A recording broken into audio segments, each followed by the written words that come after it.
Respiratory കഴിഞ്ഞതിന് ശേഷം നമ്മൾ G8 ബാക്കി കവർ ചെയ്യും.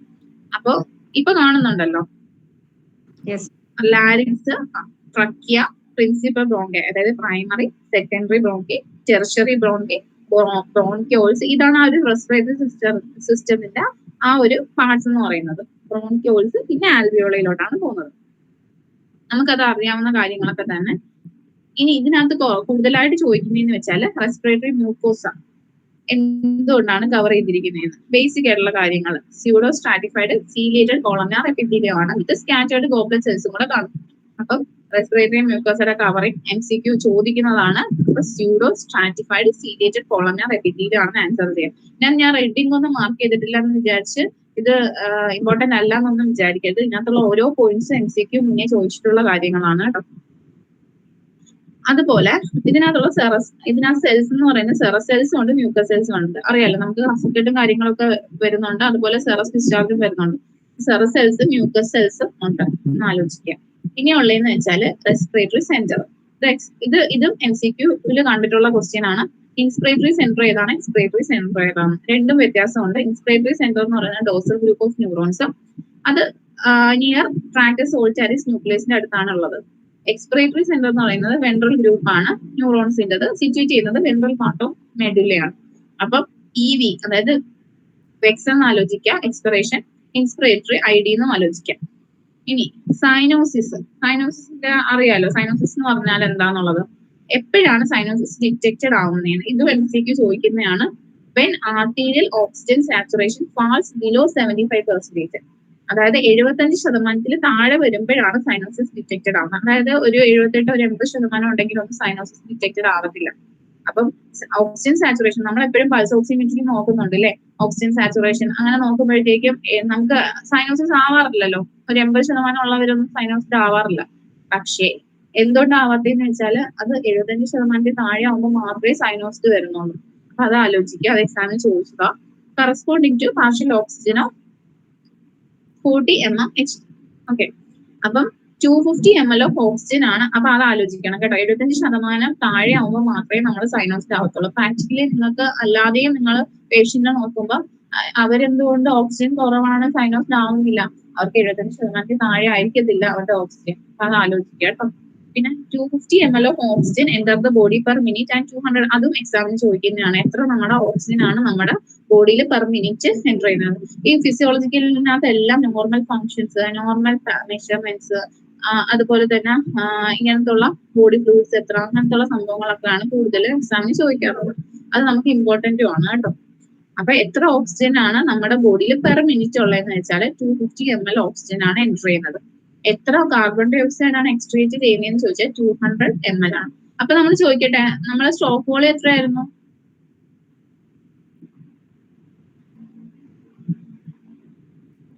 Hello,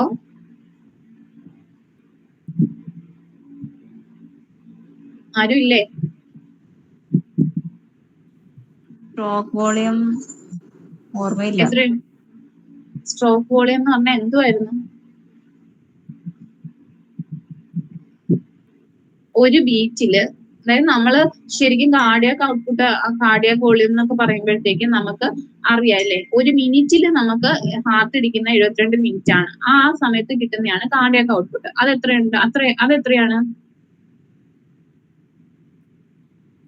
cardiac output? എത്രയാണ്?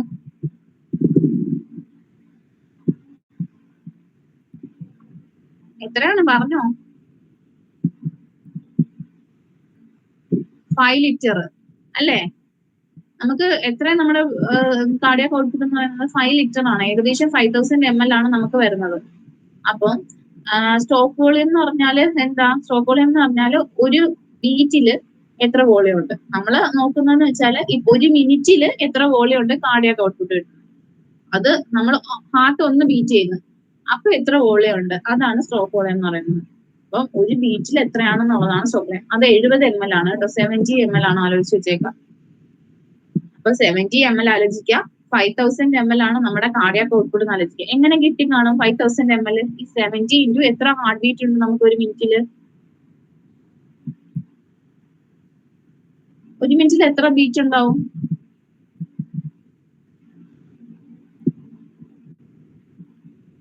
72 ബീറ്റ്സ് പെർ മിനിറ്റ് അല്ലേ നമ്മൾ പഠിക്കുന്നത് എപ്പോഴും, അല്ലേ? യെസ്. അപ്പൊ 70 × 70, അതായത് ഒരു ബീറ്റിൽ 70 ആണെങ്കിൽ നമ്മൾ 72 ബീറ്റ്സിൽ എത്ര ആയിരിക്കും എന്നല്ലേ നമ്മൾ നോക്കേണ്ടത്. അതാണ് 70 × 70 എന്ന് പറയുന്നത് എത്ര കിട്ടുന്നത് നമുക്ക്? ഏകദേശം അപ്രോക്സിമേറ്റ്ലി 5000 കിട്ടുന്നില്ലേ? മനസ്സിലായില്ലേ? മനസ്സിലായില്ലെങ്കിൽ അതായത് നമ്മുടെ ഹാർട്ട്, ഓക്കെ, ഹാർട്ടിന് എടുത്തല്ലോ, നമ്മുടെ ഹാർട്ടിനകത്ത് വോളിയം ഉണ്ടെന്ന് അറിയാലോ. അതായത് നമുക്ക് 5000 ആണ് നമ്മുടെ 5000 ml ആണ് കാർഡിയാക് ഔട്ട്പുട്ട്. നമുക്ക് കിട്ടുന്ന കാർഡിയാക് ഔട്ട്പുട്ട് എന്ന് പറയുന്നത് 5000 ml ആണ്. ഓക്കെ, അതെന്ന് പറയുന്നത് അതായത് ഒരു മിനിറ്റിലാണ് നമുക്ക് 5000 ml കിട്ടുന്നത്. അതെങ്ങനെയാ കിട്ടിയെന്നുള്ളതാണ് നമ്മൾ പറയാൻ പോകുന്നത്. സ്ട്രോക്ക് വോളിയം എന്ന് പറഞ്ഞാൽ ഒരു ബീറ്റിലുള്ള നമ്മുടെ ഹാർട്ടിന്റെ വോളിയം. ഒരു വെൻട്രിക്കിള് ഇജക്ട് ചെയ്യുമ്പോഴത്തേക്കും ഒരു ബീറ്റ് ആണ്. വെൻട്രിക്കുലർ ഇജക്ഷൻ വന്നതിന് ശേഷം നമുക്ക് ഒറ്റൊരു ബീറ്റ് കിട്ടും. ആ ഒരു ബീറ്റില് എത്ര വോളിയം ഉണ്ടെന്ന് വെച്ചാൽ അത് സ്ട്രോക്ക് വോളിയം ആണ്. ഒരു ബീറ്റില് അത് 70 ആണ്. അതുപോലെ നമ്മൾ ഒരു മിനിറ്റിൽ നമ്മുടെ ഹാർട്ട് തുടിക്കുന്നതെന്ന് വെച്ചാൽ 72 ബീറ്റ്സ് പെർ മിനിറ്റ് ആണ്. 72 ആണ്. അപ്പം 72 ബീറ്റ്സ് ആണ് ഒരു മിനിറ്റ് എന്ന് പറയുന്നത്. അപ്പൊ 72 × 70 ആണ്. ഒരു ബീറ്റിൽ 70 ml ആണെങ്കിൽ 72ൽ എത്ര, അങ്ങനെയല്ലേ നമ്മൾ ഇതാക്കുന്നത്. അപ്പൊ 72 × 70. ഓക്കെ, അത് കിട്ടിയോ? ഓക്കെ. അപ്പൊ എത്ര കിട്ടി? ഏകദേശം നമുക്ക് 5000 കിട്ടിയില്ലേ? അതാണ് നമ്മുടെ കാർഡിയാക് ഔട്ട്പുട്ട് എന്ന് പറയുന്നത്. ഓക്കെ, ഇവിടെ പറഞ്ഞിരിക്കുന്നതെന്ന് വെച്ചാൽ, അത് ഞാൻ എന്താ അങ്ങനെ ചോദിച്ചതെന്ന് വെച്ചാൽ സ്ട്രോക്ക് വോളിയം എപ്പോഴും ചോദിക്കുന്ന ക്വസ്റ്റ്യൻ ആണ്. അപ്പം നമ്മൾ എങ്ങനെ കാർഡിയാക് ഔട്ട്പുട്ട് മെഷർ ചെയ്യുന്ന ചോദിച്ചാൽ സ്ട്രോക്ക് വോളിയം ഇൻറ്റു എന്താ ഹാർട്ട് ബീറ്റ് അല്ലേ? അതല്ലേ, അങ്ങനെയല്ലേ കാർഡിയാക് ഔട്ട്പുട്ട് കിട്ടിയത്? Stroke volume into heart beat. Stroke volume ഒരു ബീറ്റിൽ ഇൻറ്റു നമ്മുടെ 72 ഹാർട്ട് ബീറ്റ്. 70 × 72 എന്ന് പറഞ്ഞാൽ ഏകദേശം 5000 ml. അതാണ് നമ്മുടെ കാർഡിയാക് ഔട്ട്പുട്ട്. ഇനി ഇവിടെ എന്ന് പറയുമ്പോഴത്തേക്കും നമ്മുടെ ഓക്സിജൻ എന്ന് പറയുന്നത് നമ്മുടെ ബോഡിയിൽ പെർ മിനിറ്റിൽ എൻറ്റർ ചെയ്യുന്നത്. ഒരു മിനിറ്റിൽ എത്ര ഓക്സിജൻ ആണ് എൻറ്റർ ചെയ്യുന്നതെന്ന് വെച്ചാൽ 250 ml ആണ്. അത് തന്നെ നമ്മളെ ഹാർട്ടിൽ അങ്ങനെ ഒരു മിനിറ്റിൽ നമ്മുടെ കാർഡിയാക് ഔട്ട്പുട്ട് എത്രയാണെന്ന് ചോദിച്ചാൽ എന്ത് പറയണം? ഒരു മിനിറ്റിൽ 5000 ml അല്ലേ? ഏകദേശം 5 ലിറ്റർ ആണ് കാർഡിയാക് ഔട്ട്പുട്ട്. ഇനി പറയണം, അത് ഇനി മറന്നു പോകരുത് കേട്ടോ. അത് നമുക്ക് അല്ലാതെ തന്നെ നമ്മൾ പ്രാക്ടിക്കലി എല്ലാം കാർഡിയാക് ഔട്ട്പുട്ട് കണ്ടുപിടിക്കാൻ ഒരുപാട് അസുഖങ്ങൾക്ക്, ഹാർട്ടിന്റെ പ്രോബ്ലംസിനൊക്കെ കാർഡിയാക് ഔട്ട്പുട്ട് പ്രിൻസിപ്പൾ വെച്ചിട്ടും ഒക്കെ നമ്മൾ കണ്ടുപിടിക്കുന്നുണ്ട്. നമ്മൾ കൂടുതൽ ഇങ്ങനെ ചെയ്യാത്തത് കൊണ്ടാണ്. നമ്മൾ ബാക്കിയുള്ള റിപ്പോർട്ട് പേഷ്യൻസ് കൊണ്ടുവരുന്നത് നോക്കി അങ്ങ് എടുക്കുന്നത് കൊണ്ടാണ്. കാർഡിയാക് ഔട്ട്പുട്ട് ഒക്കെ ഓരോ കണ്ടീഷൻസിനകത്തും നമ്മൾ നോക്കുന്നുണ്ട്, നമ്മൾ നോക്കുന്നില്ലെന്നേ ഉള്ളൂ. അപ്പം ഹാർട്ടിന്റെ ഇതുമായിട്ട് ബന്ധപ്പെട്ട് ചികിത്സിക്കുന്നവർ ഇതെല്ലാം നോക്കുന്നുണ്ട്. അപ്പൊ കാർഡിയാക് ഔട്ട്പുട്ട് അറിയത്തില്ല എന്ന് പറയരുത്, ഒരിക്കലും മറന്നു പോകരുത്. അതുപോലെ എവിടെയൊക്കെ ഈ കാർഡിയാക് ഔട്ട്പുട്ട് ഇത്രയാണ്, 5000 ആണ്. അപ്പൊ ഓരോ സ്ഥലത്തും ഇത് വിഭജിച്ച് കൊടുക്കും. ഓരോ ഓർഗനും കൊടുക്കണ്ടേ? കാർഡിയാക് ഔട്ട്പുട്ട് ഇത്രയും കിട്ടി, അപ്പം ലിവറിന് ഇത്ര കൊടുക്കും. എത്രയാ കൊടുക്കുന്നത് ലിവറിന്? അതിനകത്തുനിന്ന് 5000 ml ന്ന് 1500 ml നമ്മൾ ലിവറിന് കൊടുത്തില്ലേ? ഇന്നലെ പറഞ്ഞില്ലേ ലിവറിന് നമ്മൾ കൂടുതൽ കാർഡിയാക് ഔട്ട്പുട്ടിൽ ഇത് കൊടുത്തേന്ന്, ഓർക്കുന്നില്ലേ? ഒരു ബോക്സ് ഞാൻ പഠിക്കാൻ പറഞ്ഞില്ലേ? മറന്നുപോയോ? ഇന്നലെ ഞാൻ ക്ലാസ്സിൽ കയറിയില്ലായിരുന്നു, കാണണം ഇനി. അപ്പം ആലോചിക്കുക, ആ ബോക്സ് നന്നായിട്ട് പഠിക്കുക. ലിവറിന് എത്ര ആണ്? നമ്മുടെ ബ്രെയിനിന് 800 ml ആണ്. അതായത് 5000 ml എന്നുള്ളത് ഓരോ സ്ഥലത്തും വിഭജിച്ച് കൊടുക്കും. ഓരോ ഓർഗൻസിനും ലിവറിന് 1500 കൊടുക്കും. നമ്മുടെ ബോൺസിനും സ്കിന്നിനും അവിടെയൊക്കെ 200 ml. അങ്ങനെ ഓരോ സ്ഥലത്തും ഇത്ര ശതമാനം കൊടുക്കുന്നുണ്ട്. ആ ശതമാനം പഠിക്കണം, എത്ര ml ആണെന്നുള്ളതും പഠിക്കണം. എപ്പോഴും എക്സാമിന് ചോദിക്കുന്നത്, നമ്മുടെ MO എക്സാമിനും ഒക്കെ ചോദിക്കുന്ന ബേസിക് ആയിട്ടുള്ള കാര്യങ്ങൾ അതൊക്കെ.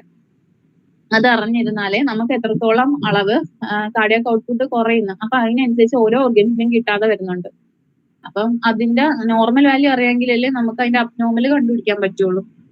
അപ്പം അത് മറന്നു പോയത് കേട്ടോ. അതുപോലെ ഓക്സിജന്റെ കാര്യം പറയുകയാണെങ്കിൽ 250 ml ഓഫ് ഓക്സിജൻ ആണ് നമ്മുടെ ബോഡിയിൽ പെർ മിനിറ്റിൽ എൻറ്റർ ചെയ്യുന്നത്. And 200 ml of carbon dioxide ആണ് എക്സ്ക്രീറ്റ് ചെയ്യുന്നത്. അപ്പൊ 250 ml ഓക്സിജൻ നമ്മുടെ ബോഡിയിൽ എൻറ്റർ ചെയ്യുന്നതെന്ന് ആലോചിക്കുക പെർ മിനിറ്റിൽ, ഒരു മിനിറ്റിൽ. ആൻഡ് 200 ml നമ്മൾ ശ്വസിക്കുകയും വിടുകയും ചെയ്യല്ലേ ഓക്സിജന്റെ. അപ്പൊ ഓക്സിജൻ കയറുന്നത് 250 ml 200 ml carbon dioxide excrete ചെയ്ത് പോവുകയും ചെയ്യുന്നു. ഇനി 5 ml of oxygen is transported into the tissues by 100 ml blood in every cycle. അത് ആലോചിക്കാം. അതായത് 5 ml ഓക്സിജൻ നമ്മുടെ ടിഷ്യൂസിൽ ട്രാൻസ്പോർട്ട് ചെയ്യുന്നുണ്ട് by 100 ml blood in every second. അതായത് 100 ml ബ്ലഡിനകത്ത് 5 ml ഓക്സിജൻ, 100 ml ബ്ലഡിനകത്ത് ഓക്സിജൻ ഉണ്ടല്ലോ, അത് 5 ml നമ്മുടെ ടിഷ്യൂസിന് കൊടുക്കുന്നുണ്ട് എല്ലാ സൈക്കിളിലും. നമ്മുടെ കാർഡിയാക് ഓരോ സൈക്കിളിനകത്തും 5 ml ഓക്സിജൻ ആണ് കൊടുക്കുന്നത്. അതായത് ഓരോ ടിഷ്യൂസിനും കൊടുക്കുന്ന കാര്യമാണ് പറഞ്ഞത്. ഓക്കെ, കിട്ടിയോ അത്? 100 ml ബ്ലഡിനകത്ത് 5 ml ഓക്സിജൻ ആണ് കൊടുക്കുന്നത് 100 ml ബ്ലഡിനകത്ത്. അപ്പൊ ഇത്രത്തോളം ബ്ലഡ്, കൂടുതൽ ബ്ലഡ് വരുമ്പോഴത്തേക്കും 5 ഗുണം ഇത്ര കൊടുക്കും. അതായത് ഒരു കാർഡിയാക് സൈക്കിളിൽ 100 ml ബ്ലഡിനകത്ത് 5 ml ഓക്സിജൻ ആണ് നമ്മൾ ട്രാൻസ്പോർട്ട് ചെയ്യുന്നത് ടിഷ്യൂസിന് നമ്മൾ കൊടുക്കണ്ടേ, എന്നാലല്ലേ നമ്മളുടെ ടിഷ്യൂസ് എല്ലാം വൈറ്റൽ ഇത് കിട്ടിയാൽ മാത്രമല്ലേ നമ്മൾ ഹെൽത്തി ആയിട്ട് ഇരിക്കുകയുള്ളൂ. അപ്പോ 5 ml ആണ് നമ്മൾ ഓക്സിജൻ ട്രാൻസ്പോർട്ട് ചെയ്യുന്നത് ടിഷ്യൂസിന്. ഓക്സിജൻ എത്രയാണ് എൻ്റർ ചെയ്യുന്നത് നമ്മുടെ ബോഡിയിൽ പെർ മിനിറ്റില്? 250 ml. കേട്ടോ, അതിനെ മറന്നു പോകരുത്. കാർബൺ ഡൈ ഓക്സൈഡ് നമ്മൾ പുറത്ത് കളയുന്നത് ഒരു മിനിറ്റില് 200 ml. അത് മറക്കരുത്. ടിഷ്യൂസിന് നമ്മൾ എത്ര കൊടുക്കും? 100 ml ബ്ലഡിനകത്ത് ഓക്സിജൻ കൊടുക്കുന്നത് 5 ml ഓക്സിജൻ ആണ് നമ്മൾ ടിഷ്യൂസിനകത്ത് കൊടുക്കുന്നത്. എക്സാമിന് ചോദിക്കുന്നതാണ് കേട്ടോ, അപ്പൊ നിങ്ങൾ അത് പഠിച്ചു വെച്ചേക്കണേ. ഇനി പൾമണറി ആൽവിയോളർ മാക്രോഫേജസിനെയാണ് നമ്മൾ എന്താ പറയുന്നത്? ഡസ്റ്റ് സെൽസ് എന്ന് പറയുന്നത്. അപ്പൊ ഡസ്റ്റ് സെൽസ് എവിടെ ഉള്ളതാണ് എക്സാമിന് ചോദിക്കാറുണ്ട്. ഡസ്റ്റ് സെൽസ് എവിടെ ഉള്ളത്? എവിടെ ഉള്ള? ലങ്സില്. അപ്പം അത് റെസ്പിറേറ്ററിയിലാണെന്ന് ആലോചിക്കുക. കഫർ സെൽസ് എവിടെ ഉള്ള?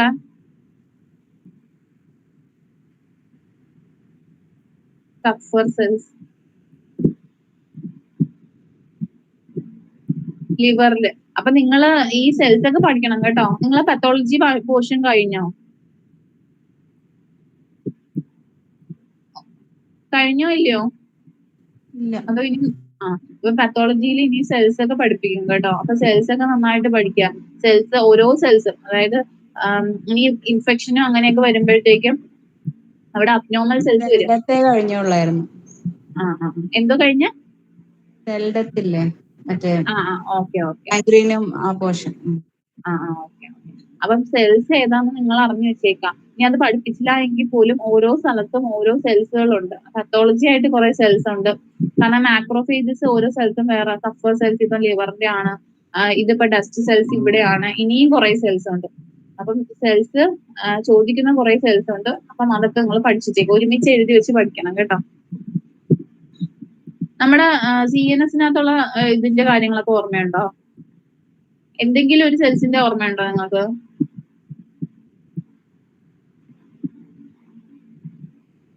അതൊക്കെ മറന്നില്ലേ? അതൊക്കെ പഠിക്കണം കേട്ടോ. ആസ്ട്രോസൈറ്റ്സിന്റെ റോൾ എന്താണ്, ഇതെല്ലാം ചോദിക്കുന്നതാണ് കേട്ടോ. അതൊക്കെ പഠിക്കണം. Glial cells. അപ്പം അതിന്റെയൊക്കെ ഓരോ റോള് ഞാൻ കഴിഞ്ഞ CNS എടുത്തപ്പോ പറഞ്ഞിട്ടുണ്ടായിരുന്നു. അതൊക്കെ പഠിക്കണം കേട്ടോ. അതൊക്കെ ഒന്നും കൂടെ എടുത്ത് നോക്കണേ. അപ്പൊ ഡസ്റ്റ് സെൽസ് എന്ന് പറയുന്നത് ആണ് പൾമണറി ആൽവിയോളർ മാക്രോഫേജസിനകത്തുള്ളത് കേട്ടോ.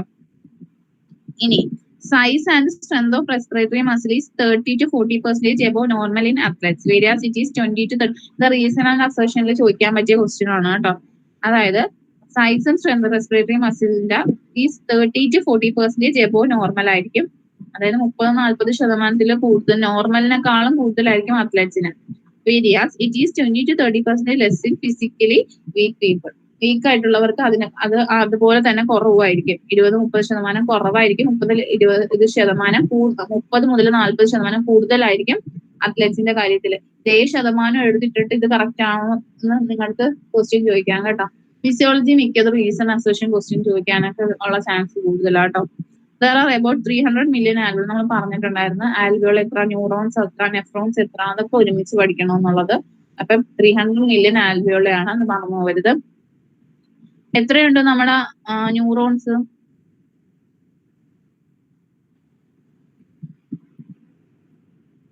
മില്യൺ ആണോ ബില്യൺ ആണോ? ട്രില്യൺ ആണ്. ബില്യൺ. അപ്പം അത് മറന്നു പോകരുത് കേട്ടോ. ബില്യൺ ആണ് കേട്ടോ, ബില്യൺ. ഇനിയിപ്പോ there is no stimulation of ventilation by hypoxia until the alveolar oxygen falls below 60 mmHg.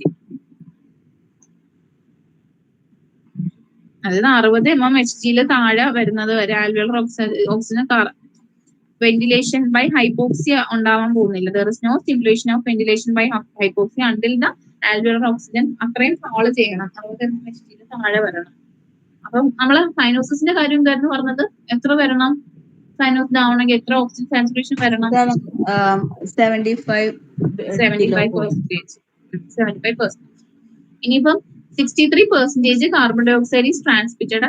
അതും പഠിക്കണം കേട്ടോ. എത്രയാണ് നമ്മൾ ബൈകാർബണേറ്റ് ആയിട്ട് ഫോം ചെയ്യുന്നത് എന്നുള്ളത്. കാർബൺ ഡൈ ഓക്സൈഡ് 63% ആണ് കാർബൺ ഡൈ ഓക്സൈഡ് ബൈകാർബണേറ്റ് ഫോമിൽ ട്രാൻസ്പോർട്ട് ചെയ്യുന്നത്. 97% of oxygen is transported by HP. അതായത് ഹീമോഗ്ലോബിൻ ആണ് ട്രാൻസ്പോർട്ട് ചെയ്യുന്നത്.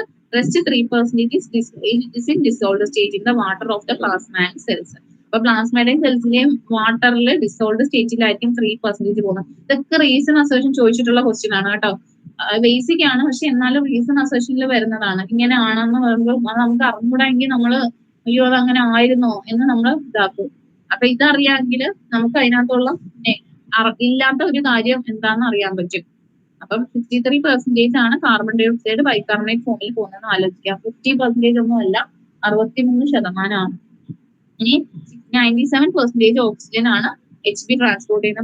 ബാക്കിയെല്ലാം 3% ഡിസോൾഡ് സ്റ്റേറ്റിലാണ് പോകുന്നത്. അത് ആലോചിക്കാം. ഇനി carbon monoxide binds with haemoglobin 230 times more strongly than oxygen.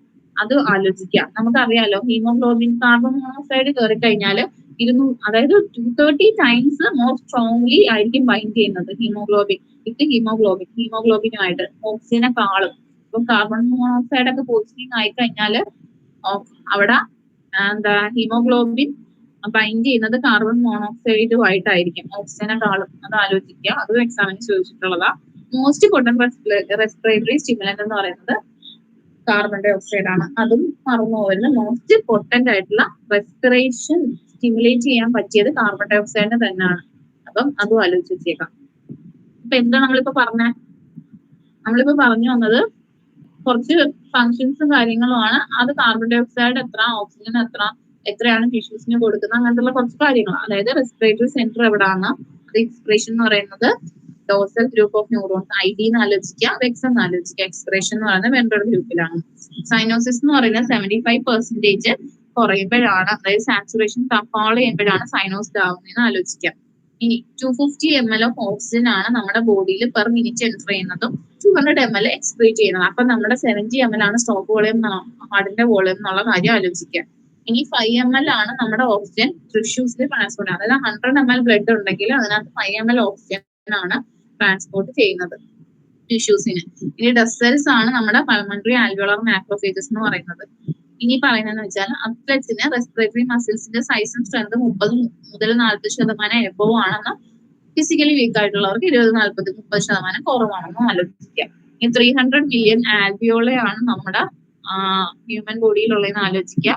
അതുപോലെ ആൽവിയോള അത് വേണമെന്നില്ല. ഇനി 63% കാർബൺ ഡൈ ഓക്സൈഡ് ബൈകാർബണേറ്റ് ഫോമിൽ പോകുമെന്ന് ആലോചിക്കുക. 97% കാർബൺ ഡൈ ഓക്സൈഡ് ഓക്സിജന് ഹീമോഗ്ലോബിൻ ആയിട്ടായിരിക്കും ട്രാൻസ്പോർട്ട് ചെയ്യുന്നത്. അതിനകത്ത് 3% ഡിസോൾഡ് സ്റ്റേറ്റിലായിരിക്കും. പിന്നെ കാർബൺ മോണോക്സൈഡ് വന്നു കഴിഞ്ഞാൽ ഹീമോഗ്ലോബിന്റെ അഫിനിറ്റി ഓക്സിജനെക്കാളും 230 times മോർ കാർബൺ മോണോക്സൈഡുമായിട്ട് ബൈൻഡ് ചെയ്യാനാണ്. പിന്നെ ഉള്ളതെന്ന് വെച്ചാൽ respiratory stimulant, most potent respiratory stimulant എന്ന് പറയുന്നത് കാർബൺ ഡൈ ഓക്സൈഡ് തന്നെയാണ്. ഇനി അടുത്തെന്ന് വെച്ചാൽ ട്രക്കിയോബ്രോൺകിയൽ ട്രീറ്റ്. അത് നേരത്തെ നമ്മൾ ആദ്യം കാണിച്ചില്ലേ ആ ഒരു സംഭവം. അപ്പം അതിനെ കണ്ടക്റ്റീവ് സിസ്റ്റം, റെസ്പിറേറ്ററി സിസ്റ്റം രണ്ടായിട്ട് നമുക്ക് തിരിക്കാം. അപ്പം ഇതിനകത്ത് വരുന്നതെന്ന് വെച്ചാൽ ടോട്ടൽ കപ്പാസിറ്റി 150 ml ആണ്. കണ്ടക്റ്റീവ് സിസ്റ്റത്തിനകത്ത് അവിടെ അറിയാലോ 2 സിസ്റ്റം ഉണ്ട്. റെസ്പിറേറ്ററി സിസ്റ്റത്തിനകത്താണ് ഗ്യാസ് എക്സ്ചേഞ്ച് ഒക്കെ നടക്കുന്നത്. കണ്ടക്റ്റീവ് സിസ്റ്റത്തിനകത്ത് അങ്ങനെ ഒരു ഗ്യാസ് എക്സ്ചേഞ്ച് ഒന്നും നടക്കുന്നില്ല. നോസ് മുതൽ ടെർമിനൽ ബ്രോൺക്യൂൾസ് വരെയുള്ള ഭാഗമാണ്. അപ്പൊ ആൽവിയോള അവിടെയൊക്കെയാണ് നമുക്ക് എന്തോ നടക്കുന്നത്, ഗ്യാസ് എക്സ്ചേഞ്ച് നടക്കുന്നത്. ബ്രോൺക്യൂൾസ് വരെ ഗ്യാസ് എക്സ്ചേഞ്ച് ഒന്നും നടക്കുന്നില്ല. അത് ആലോചിച്ച് വെച്ചേക്കാം. പിന്നെ ഇതെന്ന് പറയുന്നത് ആൽവിയോളർ ലൈനിങ് എപ്പിത്തീലിയം, അതിനകത്ത് ഉള്ള സെൽസുകൾ. അപ്പൊ നമ്മള് ബ്രോൺക്യൂൾസ് വരെയുള്ള ഭാഗം നമുക്ക് കണ്ടക്റ്റീവ് ആണ്, ബാക്കിയുള്ള ഭാഗമാണ് റെസ്പിറേറ്ററി സിസ്റ്റം. അപ്പം കണ്ടക്റ്റീവ് സിസ്റ്റത്തിനകത്ത് എക്സ്ചേഞ്ച് ഒന്നും നടക്കുന്നില്ല. അപ്പൊ നമ്മൾ ആൽവിയോളയുടെ കാര്യമാണെങ്കിൽ ഡീറ്റെയിൽ ആയിട്ട് പഠിക്കാൻ പോകുന്നത്. ആൽവിയോളർ ലൈനിങ് എപ്പിത്തീലിയത്തിനകത്ത് ടൈപ്പ് 1 സെൽസ് ഉണ്ട്, ടൈപ്പ് 2 ഉണ്ട്, ടൈപ്പ് 3 സെൽസ് ഉണ്ട്. സർഫക്റ്റന്റ് ഒക്കെ പഠിച്ചിട്ടുള്ളതല്ലേ? പഠിച്ചിട്ടുണ്ടോ ഇല്ലയോ?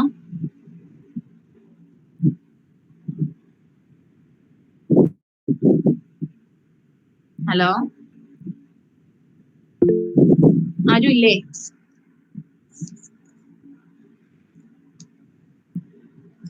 റെസ്പോണ്ട് ചെയ്യോ? ഉള്ളവര് റെസ്പോണ്ട് ചെയ്തോ, നമുക്ക് കുറച്ച് ആക്റ്റീവായിട്ട് പോവാം. ആരെങ്കിലും ഉണ്ടോ? സർഫക്റ്റന്റ് കേട്ടിട്ടുണ്ടോ? സർഫക്റ്റന്റ് പഠിച്ചിട്ടുണ്ടല്ലോ അല്ലേ? ലങ്സില്. അപ്പം അത് ഏത് തരം സെൽസ് ആണെന്ന് ചോദിക്കും. അത് എക്സാമിന് ചോദിക്കുന്ന ക്വസ്റ്റ്യൻ ആണ് കേട്ടോ.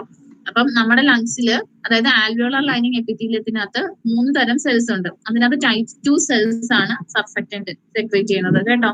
മറന്നു പോകരുത്, എക്സാമിന് ചോദിക്കുന്ന ക്വസ്റ്റ്യൻ ആണ് കേട്ടോ. ടൈപ്പ് 1 എന്ന് പറയുന്നത് primary lining cells of alveoli ആണ്. മോസ്റ്റ് ന്യൂമറസ് പ്രോപ്പർ റോളിംഗ് ഫാഗോസൈറ്റോസിന്റെ റോളാണ് അതിനകത്തുള്ളത്. ടൈപ്പ് 2 എന്ന് പറയുന്നതാണ് granular pneumocytes. Pneumocyte 2 type cells ആണ് നമുക്ക് എന്താ പ്രൊഡ്യൂസ് ചെയ്യുന്നത്? മൾട്ടി ലാമല്ല ഉള്ള ബോഡീസ്, അതായത് സർഫക്റ്റന്റ് പ്രൊഡ്യൂസ് ചെയ്യുന്നത്. ടൈപ്പ് 3 എന്ന് പറയുന്നത് ഡൗട്ട്ഫുൾ ആയിട്ടുള്ള ഇതാണ്. Also known as brush cells എന്നും പറയാം. ബ്രഷ് സെൽസ് നമ്മുടെ ലങ്സിൽ ഉണ്ടോ എന്ന് ചോദിച്ചാൽ നിങ്ങൾ എന്ത് എഴുതണം? ഉണ്ട്, ആലോചിക്കാം. സെൽസ് എല്ലാം ഒരു സ്ഥലത്ത് അടലിച്ച് വെച്ചേക്കണം. പിന്നെ ആൽവിയോളൈ കണ്ടേ, ആൽവിയോളൈനകത്ത് എന്തൊക്കെയുണ്ടെന്ന്. പൾമനറി ആൽവിയോളർ മാക്രോഫേജസ് ഉണ്ട്, lymphocytes, plasma cells, mast cells, heparin, histamine. 5HT എന്തുവാ? ഞാൻ ഇന്നലെ GIT പഠിപ്പിച്ചപ്പോഴത്തേക്കും പറഞ്ഞായിരുന്നു. 5HT എന്ന് പറഞ്ഞാൽ എന്തോ? സെറട്ടോണിൻ ആണോ? സെറട്ടോണിൻ. അതായത് ഹൈഡ്രോക്സി ട്രിപ്റ്റമൈൻ ആണ്. 5-ഹൈഡ്രോക്സി ട്രിപ്റ്റമൈൻ. മറന്നു പോരുത് കേട്ടോ. HT എന്നൊക്കെ ഇങ്ങനെ ചോദിച്ചിരിക്കും. നമുക്ക് സെറട്ടോണിനാന്ന് അറിയായിരിക്കും, പക്ഷെ ഇങ്ങനത്തുള്ള ഈ കെമിക്കൽ ഫോർമുല അറിഞ്ഞൂടായെങ്കിൽ നമ്മൾ ചിലപ്പം എന്താ തെറ്റിക്കാൻ ചാൻസ് ഉണ്ട്. അപ്പൊ നമ്മൾ ഇന്നലെ സെറട്ടോണിനും ഹിസ്റ്റമിനും ഏത് സെൽസാ പ്രൊഡ്യൂസ് ചെയ്യുന്നത് GITയില്?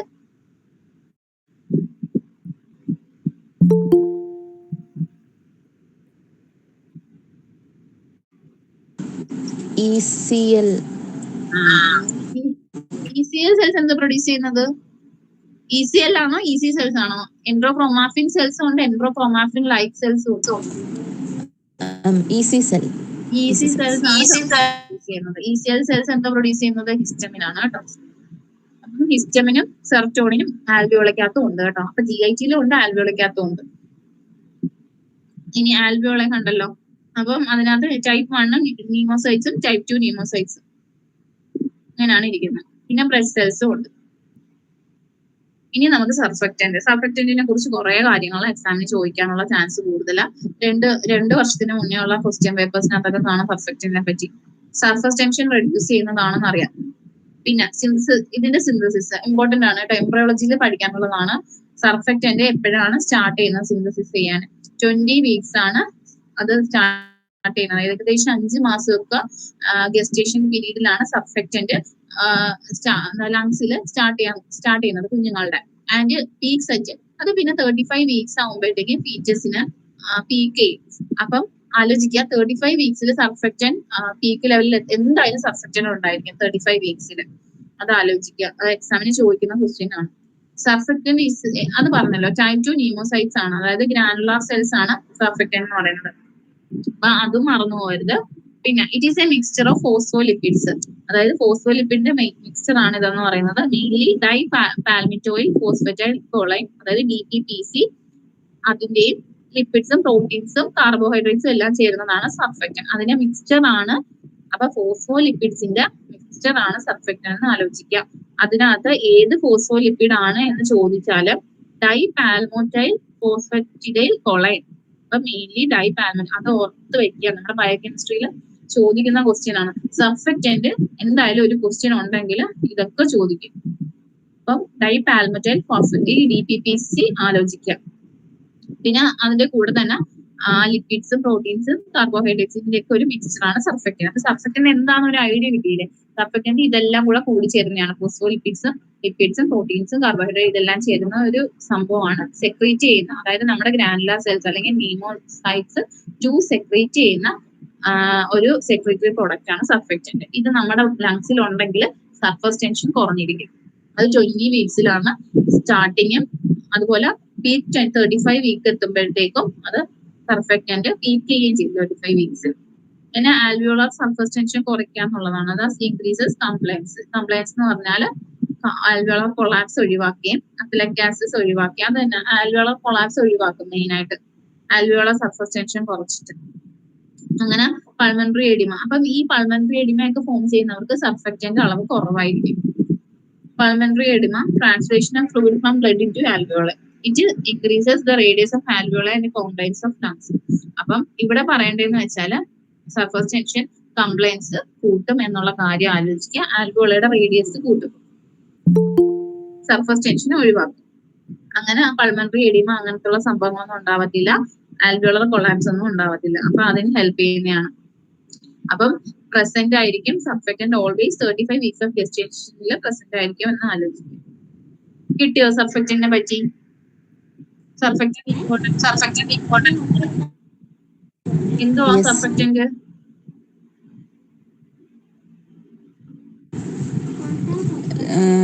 ലങ്സിൽ പ്രൊഡ്യൂസ് ചെയ്യുന്ന സർഫസ് ടെൻഷൻ റെഡ്യൂസ് ചെയ്യാൻ വേണ്ടിയിട്ട്. അത് പിന്നെ അതിന്റെ അത് എന്തോത്തിന്റെ മിക്സ്ചർ ആണ്? ഫോസ്ഫോലിപ്പിഡ്സിന്റെ. അതിനകത്ത് മെയിൻ ആയിട്ട് DPPC ഓർക്കണം കേട്ടോ. ഡൈപാലനോറ്റൈൽ ഫോസ്ഫോറ്റിഡൈൽ കോളൈൻ. നിങ്ങളുടെ MCQ ക്വസ്റ്റ്യനകത്ത് കണ്ടിട്ടുള്ളതാണ്. DPPC കൊടുക്കത്തോളൂ. സബ്സെക്റ്റന്റുമായിട്ട് ലിങ്ക് ചെയ്ത് ക്വസ്റ്റ്യൻ ചോദിക്കുമ്പോൾ DPPC കൊടുത്തേക്കും. അപ്പൊ നമുക്ക് DPPC എന്തോന്ന് അറിഞ്ഞൂടാ എങ്കിൽ അവിടെ നമ്മുടെ മാർക്ക് പോകാൻ ചാൻസ് കൂടുതലാണ്. സബ്സെക്റ്റന്റ് എപ്പോഴും ക്വസ്റ്റ്യൻ ചോദിക്കുന്ന കാര്യമാണ്. ടൈപ്പ് 2 ലിമോസൈറ്റ്സ് ആണ്, അല്ലെങ്കിൽ ഗ്രാനുലാർ സെൽസ് എന്ന് പറയും. അത്രയും കിട്ടിയില്ലേ? ഇനി അടുത്ത non respiratory function of lung. Respiratory അല്ലാത്ത ഫംഗ്ഷൻ ചെയ്യുന്നത് എന്തൊക്കെയാണെന്നുള്ളത്. അത് ഡിഫൻസ് മെക്കാനിസം ഉണ്ട്. ഫോറിൻ ബോഡീസിനെ പ്രിവെന്റ് ചെയ്യും. അതായത് particles greater than 10 micrometre diameters നമ്മുടെ നോസിന്റെ ഹെയർസ് റിമൂവ് ചെയ്യും. അതുപോലെ പാർട്ടിക്കിൾസ് 2 to 10 മൈക്രോമീറ്റർ ഉള്ളത് സീലിയറി എസ്കലേറ്റർ ആക്ഷൻ. അതും സീലിയ ഉണ്ടല്ലോ നമ്മുടെ അതിനകത്ത്. അതുപോലെ ബ്രോങ്കോ കൺസ്ട്രിക്ഷൻ വഴിയും ചുമക്കുന്നത് വഴിയൊക്കെ എക്സ്ക്രീറ്റ് ചെയ്ത് പോകും. പ്രൊഡക്ഷൻ പിന്നെ പറയേണ്ടതെന്ന് വെച്ചാൽ പ്രൊഡക്ഷൻ ഓഫ് സർഫക്റ്റന്റ്, പ്രോസ്റ്റാഗ്ലൈൻ, അതൊക്കെ അറിയാലോ. ഇതൊക്കെ നമ്മുടെ നോൺ റെസ്പിറേറ്ററി ഫംഗ്ഷൻസ്, അതായത് നമ്മുടെ മ്യൂക്കസ് സെക്രീഷനെ എല്ലാത്തിനും ഹെൽപ്പ് ചെയ്യാൻ ഇതാക്കുന്ന ആൾക്കാരാണ് സർഫക്റ്റന്റ്, പ്രോസ്റ്റാഗ്ലൈൻ. നമുക്ക് വേറെ അസുഖങ്ങളൊന്നും ഇല്ലാതെ ഹെൽപ്പ് ചെയ്യും. അപ്പം ഇത് ആലോചിക്കുക കേട്ടോ. ഹെയർ അതൊക്കെ നമുക്ക് നോർമലി അറിയാവുന്ന കാര്യം തന്നെ. നമ്മൾ എന്തെങ്കിലും ശ്വസിക്കുമ്പോഴത്തേക്കും നമ്മുടെ നോസിനകത്തുള്ള ഹെയർ കുറെ പാർട്ടിക്കിൾസ് റിമൂവ് ചെയ്ത് കളയും. അതുപോലെ തന്നെ അത് കുറെ ഇനിയിപ്പോ നല്ല കുറച്ചും കൂടെ ചെറിയ പാർട്ടിക്കിൾസ് ഒക്കെ ആണെങ്കിൽ സീലിയ തന്നെ സീലിയറി ആക്റ്റീവ് ആയിട്ട് ബ്രോങ്കോ കൺസ്ട്രിക്ഷൻ ഉണ്ടാക്കിയിട്ട് അതിനെ റിമൂവ് ചെയ്ത് കളയും, ചുമച്ചൊക്കെ കളയും. അപ്പം ഒരു കാര്യം ആലോചിച്ചോ, സീലിയറി കത്താഡിന സിൻഡ്രോം ഒക്കെ പഠിച്ചായിരുന്നോ? ഇനി നിങ്ങൾ റെസ്പിറേറ്ററി പഠിക്കാൻ പോകുന്നതേ ഉള്ളൂ അല്ലേ?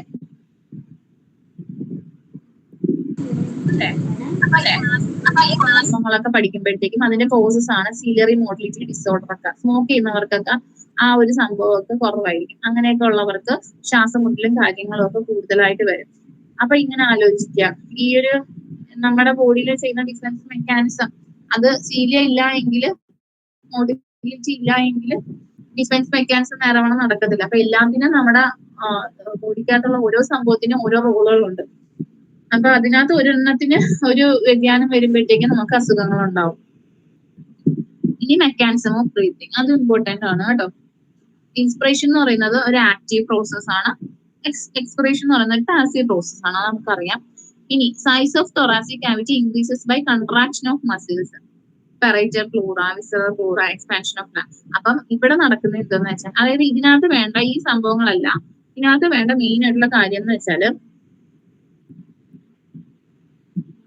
ഈ കാര്യമാണ് വേണ്ടത്. ഈ കാര്യവും വേണം. ഇതിനകത്ത് വേണ്ട മസിൽസ്, ഇൻസ്പിറേറ്ററി മസിൽസും എക്സ്പിറേറ്ററി മസിൽസ് ഏതൊക്കെയാണെന്നുള്ളതാണ് എക്സാമിന് ചോദിക്കുന്നത്. അതായത് റെസ്പിറേറ്ററി മൂവ്മെന്റ്സ് ഏതൊക്കെയാണെന്ന് അറിഞ്ഞിരിക്കുക. പമ്പ് ഹാൻഡിൽ മൂവ്മെന്റും ഉണ്ട്, ബക്കറ്റ് ഹാൻഡിൽ മൂവ്മെന്റും ഉണ്ട്. ഇത് കേട്ടിട്ടുണ്ടോ? പമ്പ് ഹാൻഡിലും ബക്കറ്റ് ഹാൻഡിൽ മൂവ്മെന്റും. എങ്ങനെയാ ബക്കറ്റ് ഹാൻഡിൽ ചെയ്യുന്നതെന്ന് അറിയാലോ? എങ്ങനെയാ ബക്കറ്റ് മൂവ് ചെയ്യുന്നത്? ബക്കറ്റ് മൂവ് ചെയ്യുന്നത് ഇൻക്രീസ് ലാറ്ററൽ ഡയമീറ്റർ ഓഫ് തൊറക്സ്. അങ്ങനെയാണ് നമ്മുടെ ലങ്സ് മൂവ് ചെയ്യുന്നതെന്ന് ആലോചിക്കുക. അതായത് റിബ് രണ്ട് സ്ഥലത്ത് എലിവേറ്റ് ചെയ്യുകയാണ് ചെയ്യുന്നത്. പമ്പ് ഹാൻഡിൽ നമ്മുടെ ഒരു പൈപ്പ് ഇങ്ങനെ ടാപ്പ് ഇങ്ങനെ തുറക്കുകയും അടയ്ക്കുകയും ചെയ്യുന്നത്. അവിടെ എന്താ സംഭവിക്കുന്നത്? അതുപോലെ തന്നെ നമ്മുടെ ശ്വാസം എടുക്കുകയും വിടുകയും ചെയ്യുന്നത്. റെസ്പിറേഷൻ ആ മൂവ്മെന്റ്സ് ആലോചിക്കുക. ആന്റീരിയർ പോസ്റ്റീരിയർ മൂവ്മെന്റ്സ് ആണ് അവിടെ ഇൻക്രീസ് ചെയ്യുന്നത്. മനസ്സിലാവുന്നുണ്ടോ? നിങ്ങളുടെ മൈൻഡിൽ ആ ഒരു കൺസെപ്റ്റ് വരുന്നുണ്ടോ? ആൻഡ്രോ പോസ്റ്റീരിയർ മൂവ്മെന്റ് ആണ് പമ്പ് ഹാൻഡിൽ മൂവ്മെന്റ് എന്നുള്ളത്. അതായത് ആ ഒരു ടാപ്പിന്റെ ഹാൻഡിൽ ഇങ്ങനെ നമ്മൾ പമ്പ് ചെയ്യും. അപ്പം ആ സംഭവമാണ് ആൻഡ്രോ പോസ്റ്റീരിയർ മൂവ്മെന്റ്സ് എന്ന് പറയുന്നത്. ഇനി ബക്കറ്റ് ഹാൻഡിൽ എന്ന് പറയുമ്പോഴത്തേക്കും ബക്കറ്റ് ഹാൻഡിൽ മൂവ് ചെയ്യുന്നത് കണ്ടിട്ടില്ലേ? അപ്പം ആ ഒരു സംഭവം എന്ന് പറയുന്നത് നമ്മുടെ ട്രാൻസ്വേഴ്സ് ഡയമീറ്റർ ആണ് ഇൻക്രീസ് ചെയ്യുന്നത്. അപ്പം അത്രയും കാര്യങ്ങൾ ലാറ്ററൽ ഡയമീറ്റർ അല്ലെങ്കിൽ ട്രാൻസ്വേഴ്സ് ഡയമീറ്റർ എന്ന് പറയാം കേട്ടോ. അപ്പം ആ രണ്ട് മൂവ്മെന്റ്സും ആലോചിച്ച് വെച്ചേക്കാം. പിന്നെ പറയാനുള്ളതെന്ന് വെച്ചാല് most comfortable position of diaphragm എന്ന് പറയുന്നത് സ്റ്റാൻഡിങ് ആണ് most comfortable. Most uncomfortable position ഡയഫ്രത്തിന്റെ ലൈൻ ആണ് കേട്ടോ. ലൈൻ കിടന്നിട്ട് ഇതാക്കുമ്പോഴാണ് ഡയഫ്രത്തിന്റെ അൺകംഫോർട്ടബിൾ പൊസിഷൻ. അത് ആലോചിക്കാം. പിന്നെ ഇതിനകത്ത് പറയാനുള്ളത് air breath out of the lung എന്ന് പറയുന്നത് പെർ മിനിറ്റിൽ 6 to 7 ലിറ്റർ ആണ്. അപ്പം എയർ ആണ് കേട്ടോ. എത്രയാ എയർ പോകുന്നത്? Pulmonary ventilation air breath out of the lung per minute. ഒരു മിനിറ്റില് അപ്പൊ നമുക്ക് എത്ര എയർ ആണ് നമ്മുടെ ലങ്സിന്റെ പുറത്തോട്ട് പോകുന്നത്? 6 ലിറ്റർ ആണ്. അപ്പം ഹാർട്ടിന്റെ കാർഡിയാക് വോളിയം എത്രയാണ്? നീ മറന്നു പോകരുത്. കാർഡിയാക് ഔട്ട്പുട്ട് എത്രയാണ്? അതായത് ബ്ലഡ് പറഞ്ഞോ? 5 ലിറ്റർ. 5 ലിറ്റർ. അതുപോലെ എയർ നമ്മുടെ ലങ്സിന്റെ പുറത്തു പോകുന്നത് എത്രയാ? 6 ലിറ്റർ. ഇനി മറന്നു പോകരുത് കേട്ടോ. ഇനി നമുക്ക് വേണ്ടതെന്ന് വെച്ചാല് മസിൽസ് ഓഫ് ഇൻസ്പിറേഷൻ ഇമ്പോർട്ടന്റ് ആണ്. അതിനകത്ത് നമുക്ക് ശരിക്കും പറഞ്ഞാൽ അറിയാം ഇൻസ്പയർ ചെയ്യുന്നത് ആക്റ്റീവ് പ്രോസസ് ആണെന്ന് നമ്മൾ പറഞ്ഞല്ലോ. ഡയഫ്രോം എക്സ്റ്റേണൽ ഇന്റർകോസ്റ്റൽ മസിൽസും ആണ്. അക്സസറി മസിൽസ് ആലോചിച്ച് വെച്ചേക്കുക. നമ്മൾ എന്താണെന്ന് അറിയാം അക്സസറി മസിൽസ് ഒരു പ്രാവശ്യം MCQ ക്വസ്റ്റ്യനകത്ത് അക്സസറി മസിൽസ് കൂടെ എടുത്തിട്ടുണ്ടായിരുന്നു. പക്ഷെ നമുക്ക് ഡയഫ്രം മെയിൻ റോളാന്ന് അറിയാം. എക്സ്റ്റേണൽ ഇന്റർകോസ്റ്റൽ നമുക്ക് അറിയായിരിക്കും. അക്സസറി മസിൽസ് ഏതൊക്കെയാണെന്ന് നമുക്ക് അറിഞ്ഞൂടാ. സെറൈറ്റസ് ആന്റീരിയർ അങ്ങനെയൊന്നും നമുക്ക് അറിഞ്ഞൂടാ. ഏതൊക്കെയോ അക്സസറി മസിൽസ് ആണെന്ന് അറിയാം. പക്ഷെ സെറൈറ്റസ് ആന്റീരിയർ അങ്ങനെയൊക്കെ വെച്ച് ക്വസ്റ്റ്യൻ ചോദിച്ചിട്ടുണ്ടായിരുന്നു. അത് നമുക്ക് അങ്ങനെയൊക്കെ വരുമ്പോഴത്തേക്കും നമുക്ക് കൺഫ്യൂസ്ഡ് ആയിട്ട് പോകും. എല്ലാത്തിനകത്തും എല്ലാ ഓപ്ഷൻസും കാണും. അപ്പം അങ്ങനെ വരുമ്പോഴത്തേക്കും 4 ഓപ്ഷൻ തിരഞ്ഞെടുക്കുന്നതിനകത്ത് നമുക്കൊരു മിസ്റ്റേക്ക് വരും. ഇങ്ങനെ ഒരു ക്വസ്റ്റ്യൻ ചോദിച്ചിട്ടുണ്ടായിരുന്നു കേട്ടോ. അപ്പം സെറൈറ്റസ് ആന്റീരിയറും സ്റ്റേർണോക്ലൂഡോ മാസ്റ്റോയിഡും സ്കെയിലിനി മസിലുമാണ് അക്സസറി മസിൽസ് എന്നുള്ള കാര്യം മറന്നു പോകരുത്. അതുപോലെ എക്സ്പിറേഷനകത്ത് വരുന്ന മസിൽസ് ഏതൊക്കെയാണെന്ന് ചോദിച്ചാൽ ഇന്റേണൽ ഇന്റർകോസ്റ്റൽ മസിൽസ് അത് ആലോചിക്കുക. പിന്നെ മെയിൻ ആയിട്ട് റെക്ടസ് അബ്ഡോമിനസ് കൂടി ആലോചിക്കുക. അപ്പൊ അത്രയും കാര്യങ്ങൾ ആലോചിച്ച് വെച്ചേക്കണം. ഒന്നും കൂടെ പറയാം. Inspiration muscles diaphragm external intercostal muscles ആണ്. മസിൽസ് ഓഫ് എക്സ്പിറേഷൻ എന്ന് പറയുന്നത് ഇന്റേണൽ. അപ്പൊ തിരിച്ചാണ് വരുന്നത്. എക്സ്റ്റേണൽ ഇന്റർകോസ്റ്റൽ മസിൽസ് ഇൻസ്പിറേഷനും ഇന്റേണൽ ഇന്റർകോസ്റ്റൽ മസിൽസ് എക്സ്പിറേഷനും ആണ്. അതിന്റെ കൂടെ റെക്ടസ് അബ്ഡോമിനസും മെയിൻ റോൾ തന്നെയാണ്. പിന്നെ സ്കെയിലിനെയും ഇതൊക്കെ എക്സാമിന് ചോദിച്ചതാട്ടോ. അക്സസറി മസിൽസ് സ്റ്റേർണോക്ലൂഡോ മാസ്റ്റോയിഡും അതുപോലെ തന്നെ സെറൈറ്റസ് ആന്റീരിയറും മറന്നു പോകരുത് കേട്ടോ. ഇതൊക്കെ എവിടുന്ന വരുന്നതെന്നൊക്കെ അറിയാലോ അല്ലേ? അറിഞ്ഞൂടെ? അപ്പം നമുക്കൊരു ശ്വാസം മുട്ടലുള്ളവർക്ക് നമുക്ക് ഇങ്ങനെ ഗ്രേഡിങ് വരുമ്പോഴത്തേക്കും അക്സസറി മസിൽസ് കൊണ്ട് അവർ ബ്രീത്ത് ചെയ്യും. അതാണ് അവരുടെ സ്റ്റേജ് നല്ല വേഴ്സ് ആയി എന്നുള്ള ഒരു ഇത് നമുക്ക് കിട്ടുന്നത്. ഭയങ്കരമായിട്ട് അക്സസറി മസിൽസും കൂടി എടുത്തിട്ട്, കാരണം എന്ന് വെച്ചാൽ ഇതൊന്നും നമ്മൾ ശരിക്കും ശ്വാസം എടുത്ത് വിടുകയും വെക്കുകയും ചെയ്യുമ്പോൾ നമ്മൾ ശ്വാസം അറിയ പോലും ചെയ്യുന്നില്ല. പക്ഷെ ഇതൊക്കെ അതിന് ഇതാണ്. പക്ഷെ നമുക്ക് അറിയുന്നുണ്ട് നമ്മൾ ശ്വാസം എടുത്ത് വിടുന്നത്. അങ്ങനെ വരുമ്പോഴല്ലേ നമുക്ക് നമ്മൾ ഒരു അബ്നോർമാലിറ്റി ഉണ്ടെന്ന് അർത്ഥം. അപ്പൊ നമ്മളുടെ ഫ്രണ്ടിൽ ഇരിക്കുമ്പോൾ ഒരു പേഷ്യന്റ് അക്സസറി മസിൽ നമ്മുടെ ഈ സ്റ്റേർണോക്ലൂഡോ മാസ്റ്റോയിഡോ ഒക്കെ വെച്ചിട്ട് നല്ല ബ്രീത്ത് ചെയ്യുന്നുണ്ട് എന്ന് കാണുകയാണെങ്കിൽ നന്നായിട്ട് അവർക്ക് ആസ്മ ട്രിഗർ നന്നായിട്ട് കൂടിയിട്ടുണ്ട് എന്നാണ് അതിന്റെ മീനിങ് എന്ന് പറയുന്നത്. അപ്പം ഇത് ആലോചിക്കാം. പിന്നെന്ന് പറയുമ്പോഴത്തേക്ക് നോർമലി ആണ് കേട്ടോ ഈ സംഭവം ഞാൻ ഇപ്പൊ പറഞ്ഞത്. നോർമലി അബ്നോർമലി ആണ് നമുക്ക് അറിയാൻ പറ്റുന്നത്. ഇത് അറിഞ്ഞുകൂടാ നമുക്ക് ശരിക്കും പറഞ്ഞാൽ. ഇങ്ങനത്തെ മസിൽസ് ഒക്കെ ഉണ്ട്, ഇതൊക്കെ വെച്ച് നമ്മൾ ബ്രീത്ത് ചെയ്യുന്നത് നമ്മൾ നോർമലി അറിയത്തില്ല. പക്ഷെ അതൊക്കെ വെച്ചാണ് ബ്രീത്ത് ചെയ്യുന്നത്. അത് അബ്നോർമൽ ആയിട്ടുള്ള പ്രോബ്ലം ഇത് വരുമ്പോൾ നമുക്ക് നന്നായിട്ട് അറിയാൻ പറ്റും. ഇനി പറയേണ്ടതെന്ന് വെച്ചാല് ഡ്യൂറിങ് കോയിൽ റെസ്പിറേഷൻ അത് ഇമ്പോർട്ടന്റ് ആണ് കേട്ടോ. ഇൻട്രാപ്ലൂറൽ പ്രഷർ എത്ര എന്നുള്ളത് -3 to -5 mm ആണ് ഇൻട്രാപ്ലൂറൽ പ്രഷർ എന്ന് പറയുന്നത്. എന്നാലും അപ്പൊ കുറച്ച് പ്രഷറും കാര്യങ്ങളൊക്കെ നമ്മൾ പഠിച്ചിട്ടുണ്ടായിരുന്നു, ഹെപ്പാറ്റിക് പ്രഷറും കാര്യങ്ങളും. അപ്പം അങ്ങനെയൊക്കെ വരുന്ന സംഭവങ്ങൾ ഒന്നിച്ചുണ്ടെങ്കിൽ അതൊക്കെ ഒരുമിച്ച് പഠിച്ചു വെച്ചേക്കണം കേട്ടോ. ഇത് അറിഞ്ഞിരിക്കണം, ഇൻട്രാപ്ലൂറൽ പ്രഷർ എത്രയാണെന്നുള്ള കാര്യം. പോയറ്റിക് റെസ്പിറേഷനകത്ത് -3 to -5 mmHg ആണ് കേട്ടോ. -3 to -5 ആണ്. ഓൺ ഇൻസ്പയർ ചെയ്യുമ്പോൾ ഇറ്റ് ബിക്കംസ് മോർ നെഗറ്റീവ് ആവും, ഒന്നും കൂടെ നെഗറ്റീവ് ആവും ഇൻസ്പയർ ചെയ്യുമ്പോൾ. അപ്പൊ നമ്മള് പോയറ്റ് റെസ്പിറേഷനകത്ത് -3 to -5 ആണ്. ഇൻസ്പയർ ചെയ്യുമ്പോൾ ഒന്നും കൂടെ നെഗറ്റീവ്, അതായത് up to -30 mmHg on a strong inspiratory effect. നന്നായിട്ട് നമ്മൾ ശ്വാസം എടുക്കുമ്പോഴത്തേക്കും -30 വരുന്നുണ്ട്. അപ്പൊ അത്രത്തോളം നെഗറ്റീവ് ആണ് നമ്മുടെ ഇൻസ്പിറേഷൻ എന്ന് പറയുന്നത്. പ്രഷർ ആലോചിക്കണം കേട്ടോ, അത് എക്സാമിന് ചോദിച്ചിട്ടുള്ളതാണ്. പിന്നെ Clara cells are non ciliated cells present in terminal bronchioles. അപ്പം ബ്രോൺക്യൂൾസിന്റെ ടെർമിനൽ ഭാഗത്താണ് ക്ലാര സെൽസ് ഉള്ളതെന്ന് ആലോചിക്കുക. അപ്പൊ നമ്മള് ഡസ്റ്റ് സെൽസ് എവിടെയാ കാണുന്നതെന്ന് പറഞ്ഞേ?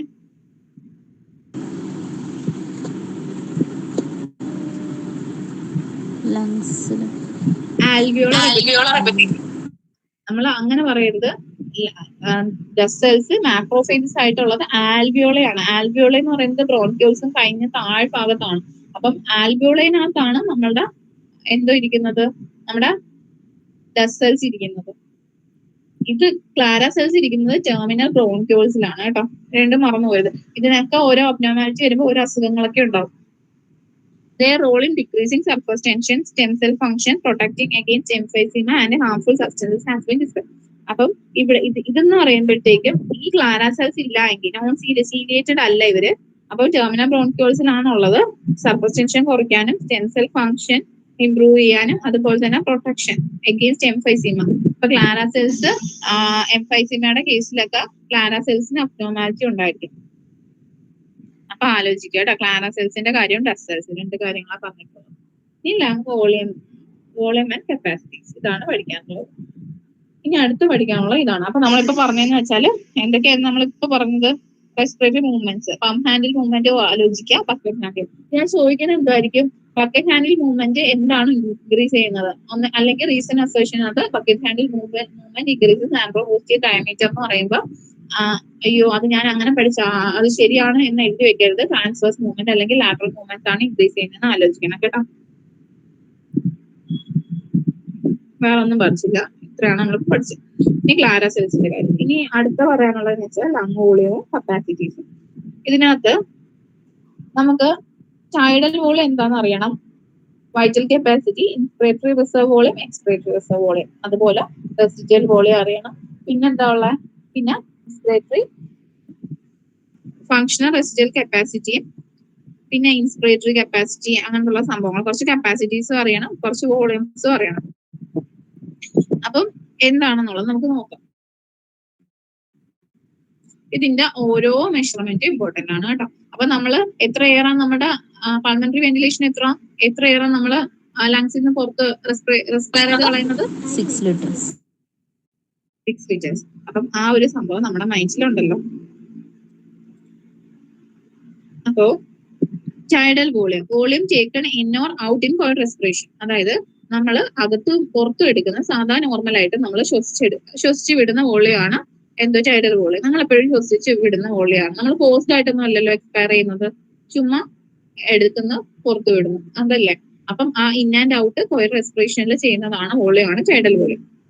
Normally it is 5 to 8 ml per kilogram in children. 1 kilogram വെച്ചിട്ടാണ് കുഞ്ഞുങ്ങളുടെ കാര്യം പറയുന്നത്. Original adults normal value 0.5 litre ആണ്. അപ്പൊ 0.5 ലിറ്റർ എന്ന് പറഞ്ഞാൽ ഏകദേശം 500 ml ആണ് ടൈഡൽ വോളിയം. ഇമ്പോർട്ടന്റ് ആണ്, ടൈഡൽ വോളിയം 500 ഇതാണ് നമ്മൾ നോർമലി ഇൻ ആൻഡ് ഔട്ട് വിടുന്ന വോളിയം. ഇനി expiratory reserve volume, volume of air that can be expired out forcefully after normal expiration. അതായത് നല്ല രീതിയിൽ നമ്മൾ നോർമലി എക്സ്പയർ ചെയ്തു, വോളിയം ഓഫ് ആഫ്റ്റർ അതിനുശേഷം നമ്മൾ നന്നായിട്ട് എക്സ്പയർ ഫോഴ്സ്ഫുൾ ആയിട്ട്, അവിടെ ഫോഴ്സ്ഫുൾ എന്ന് പറയുന്ന ടേം വേണം എക്സ്പിറേറ്ററി റിസർവ് വോളിയത്തിന്. അതായത് നമ്മുടെ റിസർവ് ആയിട്ടുള്ള വോളിയം ആയിരുന്നു അത്. അതായത് നോർമലി നമ്മൾ എക്സ്പയർ ചെയ്തതിന് ശേഷം നമ്മുടെ ലങ്സിനകത്ത് കിടന്ന കുറച്ച് റിസർവ് വോളിയം ഉണ്ടായിരുന്നു, അതിനെ ഒന്നും കൂടി ഫോഴ്സ്ഫുൾ ആയിട്ട് എക്സ്പയർ ചെയ്ത് കളയുന്നതിനെയാണ് എക്സ്പിറേറ്ററി റിസർവ് വോളിയം എന്ന് പറയുന്നത്. അപ്പോൾ volume of air that can be expired out forcefully ആ ഒരു ടേം ആണ് ഫോഴ്സ്ഫുൾ ആയിട്ട് നമ്മൾ എക്സ്പയർ ചെയ്യുന്നത്. ആഫ്റ്റർ എക്സ്പയറേഷൻ ശേഷം നമ്മൾ ഫോഴ്സ്ഫുൾ ആയിട്ട് കളയുന്ന വോളിയം ആണ് expiratory reserve volume. Inspiratory reserve volume എന്ന് വെച്ചാൽ എന്തായിരിക്കും? അപ്പോ ഫോഴ്സ്ഫുൾ ആയിട്ട് നമ്മൾ ഇത് തന്നെ നമ്മൾ ഫോഴ്സ്ഫുൾ ആയിട്ട് ഇൻസ്പയർ ചെയ്യുന്നത് ആഫ്റ്റർ ഇൻസ്പിറേഷൻ. അതാണ് ആലോചിക്കേണ്ടത്. ഇനി പറയാനുള്ളതെന്ന് വെച്ചാൽ ഇത് എത്രയാന്നുള്ള കാര്യം ആലോചിക്കണം. ഇവിടെ നമ്മൾ കണ്ടില്ലേ inspiratory reserve volume, expiratory reserve volume, അതൊക്കെ എത്രയാണെന്ന് ആലോചിക്കണം. എക്സ്പിറേറ്ററി റിസർവ് വോളിയം എന്ന് പറയുന്നത് 1100 ml ആണ്. ഇൻസ്പിറേറ്ററി റിസർവ് വോളിയം എന്ന് പറയുന്നത് 3200 ml ആണ്. ആലോചിക്കുക. ഇനി നമ്മള് രണ്ടും പഠിച്ചു. വൈറ്റൽ കപ്പാസിറ്റി എന്ന് പറഞ്ഞാല് നമ്മളിപ്പോ പഠിച്ച 3 എണ്ണമാണ്. അതായത് നോർമലി ഒന്ന് മൈൻഡിൽ കൺസെപ്റ്റ് കൊണ്ടുവരിക, നമ്മൾ സാധാരണ ശ്വാസം എടുത്തു വിടുന്നു, അതാണ് ടൈഡൽ വോളിയം. ഓക്കെ. ഇനി എക്സ്പിറേറ്ററി റിസർവ് വോളിയം എന്ന് വെച്ചാൽ എന്താ? നമ്മൾ ഒരു എക്സ്പിറേഷന് ശേഷം ഫോഴ്സ്ഫുൾ ആയിട്ട് എക്സ്പയർ ചെയ്യുന്ന വോളിയം എക്സ്പിറേറ്ററി റിസർവ് വോളിയം. അതും അതായത് എക്സ്പിറേഷന് ശേഷം ഫോഴ്സ്ഫുൾ ആയിട്ട് എക്സ്പയർ ചെയ്യുന്നതും നമ്മൾ നോർമൽ ആയിട്ട് എടുത്തു വിടുന്നതും അതുപോലെ ഫോഴ്സ്ഫുൾ ആയിട്ട് ഇൻസ്പയർ ചെയ്യുന്ന വോളിയവും കൂടി ചേർക്കുന്നതാണ് നമ്മുടെ എന്താന്ന് പറയുന്നത്, നമ്മുടെ കപ്പാസിറ്റി എന്ന് പറയുന്നത്, വൈറ്റൽ കപ്പാസിറ്റി എന്ന് പറയുന്നത്. അതായത് എന്തൊക്കെ വരാം? Tidal volume plus inspiratory reserve volume plus expiratory reserve volume. അതിനെയാണ് നമ്മൾ വൈറ്റൽ കപ്പാസിറ്റി എന്ന് പറയുന്നത്. അത് ഏകദേശം 4800 ml ആണ്. വൈറ്റൽ കപ്പാസിറ്റി മറന്നു പോയത് 4800 ആണ്. ഇനി അപ്പൊ വൈറ്റൽ കപ്പാസിറ്റി കിട്ടിയോ? അത് അതെ, മനസ്സിലായല്ലോ അല്ലെ? അപ്പം നമ്മൾ സാധാരണ രീതിയിൽ ശ്വാസം എടുത്ത് വിടുന്നത് ടൈഡൽ വോളിയം. ഇനി നമ്മൾ നന്നായിട്ട് അതായത് ശ്വാസം എടുത്തതിന് അതായത് വിട്ട് നമ്മൾ എക്സ്പയർ ചെയ്തു എന്നിട്ട് ഫോഴ്സ്ഫുൾ ആയിട്ട് എക്സ്പയർ ചെയ്യുന്നത് എക്സ്പിറേറ്ററി റിസർവ് വോളിയം, അതുപോലെ തന്നെ തിരിച്ചു വരുന്നത് ഇൻസ്പിറേറ്ററി റിസർവ് വോളിയം. ഇത് മൂന്നും കൂടെ ചേർന്നതാണ് വൈറ്റൽ കപ്പാസിറ്റി, നമ്മുടെ വൈറ്റലിനുള്ള കപ്പാസിറ്റി എന്ന് ആലോചിക്കാം. അപ്പൊ വൈറ്റൽ കപ്പാസിറ്റി എന്ന് പറയുന്നത്. ഇനി നമുക്ക് വേണ്ടതെന്ന് വെച്ചാല് റെസിജ്വൽ വോളിയം. റെസിജ്വൽ വോളിയം എന്ന് പറയുന്നത് നമുക്ക് സൈറോമീറ്റർ വെച്ച് മെഷർ ചെയ്യാൻ പറ്റത്തില്ല. അത് ആലോചിക്കുക. ബോഡി പ്ലത്തിസ്മോഗ്രാഫ് ഓർ ഹീമോ ഡൈലൂഷൻ അത് വെച്ചിട്ടേ നമുക്ക് ചെയ്യാൻ പറ്റുള്ളൂ. എക്സാമിന് ഇമ്പോർട്ടന്റ് ആണ്. നമ്മുടെ സാധാ ഒരു മീറ്റർ ഉപയോഗിച്ചിട്ട് നമുക്ക് റെസിജ്വൽ വോളിയവും ടോട്ടൽ ലങ് കപ്പാസിറ്റിയും മെഷർ ചെയ്യാൻ പറ്റത്തില്ല. ടോട്ടൽ ലങ് കപ്പാസിറ്റി മെഷർ ചെയ്യാൻ പറ്റത്തില്ല കേട്ടോ. കാരണം ടോട്ടൽ ലങ് കപ്പാസിറ്റിയിൽ ആര് വരുന്നത് കൊണ്ട് total lung capacity residual volume total lung capacity കൊണ്ട് അത് ഓൾറെഡി റെസിജ്വൽ വോളിയം മെഷർ ചെയ്യാൻ പറ്റത്തില്ല. അപ്പൊ ടോട്ടൽ ലങ് കപ്പാസിറ്റി ഇതിനകത്ത് റെസിജ്വൽ വോളിയം വരുന്നത് കൊണ്ട് നമുക്ക് സ്പൈറോമീറ്റർ ഉപയോഗിച്ച് ചെയ്യാൻ പറ്റത്തില്ല. അപ്പം ബോഡി പ്ലത്തിസ്മോഗ്രാഫ് അല്ലെങ്കിൽ ഹീലിയം ഡൈല്യൂഷൻ മെത്തേഡ് ആണ് ഇതിന് യൂസ് ചെയ്യുന്നത്. അത് മറന്നു പോയത് കേട്ടോ. എക്സാമിന് എപ്പോഴും ചോദിക്കുന്ന ക്വസ്റ്റ്യൻ ആണ്. എന്ന് വെച്ചാൽ റെസിജ്വൽ വോളിയം സ്പൈറോമീറ്ററിൽ മെഷർ ചെയ്യാൻ പറ്റത്തില്ല. അപ്പം എന്തായിരിക്കും നെക്സ്റ്റ് നമ്മൾ എടുക്കുന്ന ഇതെന്നുള്ളത്? പ്ലത്തിസ്മോഗ്രാഫ് അല്ലെങ്കിൽ ഹീലിയം ഡൈല്യൂഷൻ. ഇനി അടുത്തത്, അപ്പൊ ഇനി വോളിയംസിന്റെ കാര്യം നമ്മൾ കഴിഞ്ഞു. അപ്പം റെസിജ്വൽ വോളിയം എന്ന് പറഞ്ഞാൽ നമ്മുടെ ലങ്സിൽ റിമെയിൻ ചെയ്യുന്ന വോളിയം ആണ്. ഇനി FRC എന്ന് പറയുന്നത് അതായത് volume of air remaining in the lung even after forceful expiration. അതായത് നേരത്തെ നമ്മൾ പറഞ്ഞു നമ്മൾ ഒരു എക്സ്പിറേഷന് ശേഷം ഫോഴ്സ്ഫുൾ ആയിട്ട് എക്സ്പയർ ചെയ്യുന്നതാണ് എക്സ്പിറേറ്ററി റിസർവ് വോളിയം എന്ന് പറഞ്ഞു. ഇനി ഇവിടെ ഒരു കൺസെപ്റ്റ് ആലോചിക്കേണ്ടതെന്ന് വെച്ചാൽ നമ്മൾ അതുപോലെ ഫോഴ്സ്ഫുൾ ആയിട്ട് എക്സ്പയർ ചെയ്ത് കഴിഞ്ഞിട്ടും നമ്മുടെ ലങ്സിൽ റിമെയിൻ ചെയ്ത സംഭവമാണ് റെസിജ്വൽ വോളിയം എന്ന് പറയുന്നത്. അപ്പം എവിടെയൊക്കെ ഫോഴ്സ്ഫുൾ ഉപയോഗിച്ചിട്ടുണ്ട്? നമ്മുടെ ഇൻസ്പിറേറ്ററി റിസർവ് വോളിയത്തിനകത്ത്, എക്സ്പിറേറ്ററി റിസർവ് വോളിയത്തിനകത്ത്, അതുപോലെ തന്നെ റെസിജ്വൽ വോളിയം. ഈ 3 ആർവിക്കകത്തും നമ്മൾ ഫോഴ്സ്ഫുൾ ആണ് ഉപയോഗിച്ചിരിക്കുന്നത് കേട്ടോ. അപ്പം ഈ ഫോഴ്സ്ഫുൾ എന്ന് പറയുന്ന ടേം ഇല്ല എങ്കിൽ ഈ അങ്ങനെ ഒരു ടേം ഇല്ലാതെ തരുവാണെങ്കിൽ ആ ഒരു ഡെഫിനിഷൻ തെറ്റാണ് കേട്ടോ. അപ്പൊ അത് ആലോചിക്കണേ. ഇനി ഇത് റെസിജ്വൽ വോളിയം നമ്മുടെ ലങ്ങിന്റെ കൗണ്ടർ ഹെൽപ്പ് ചെയ്യും. അതുപോലെ തന്നെ ഹെൽപ്പ് ടു ഓക്സിജനേറ്റ് RBCനെ ഓക്സിജനേറ്റ് ചെയ്യാൻ ഹെൽപ്പ് ചെയ്യും. നോർമൽ വാല്യൂ എന്ന് പറയുന്നത് 1.2 ലിറ്റർ ആണ്. Is measured by body plus അത് പറഞ്ഞല്ലോ. നൈട്രോജൻ വാഷ് ഔട്ട് മെത്തേഡ് കൂടെ ഉണ്ട്. പിന്നെ FRC increases in conditions of hyper inflation. അത് നമ്മൾ പറഞ്ഞില്ലല്ലോ FRCയുടെ കാര്യം, അത് പറയാം.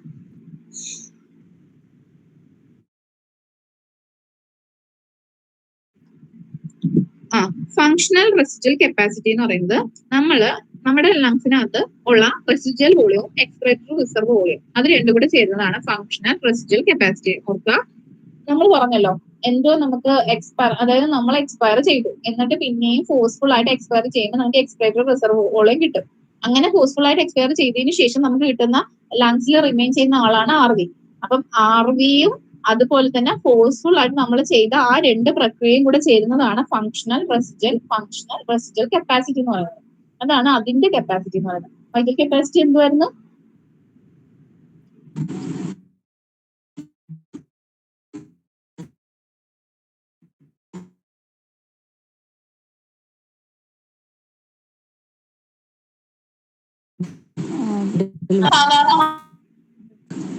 അപ്പം ക്ലിയർ ഹലോ ആണോ? ആ ക്ലിയർ അപ്പൊ ഇത്രയും കാര്യങ്ങൾ മറന്നു പോകരുത്. എന്തായാലും നിങ്ങൾ ചൈഡൽ വോളിയം എന്ന് പറഞ്ഞാൽ സാധാരണ നോർമലി ഉള്ള വോളിയം.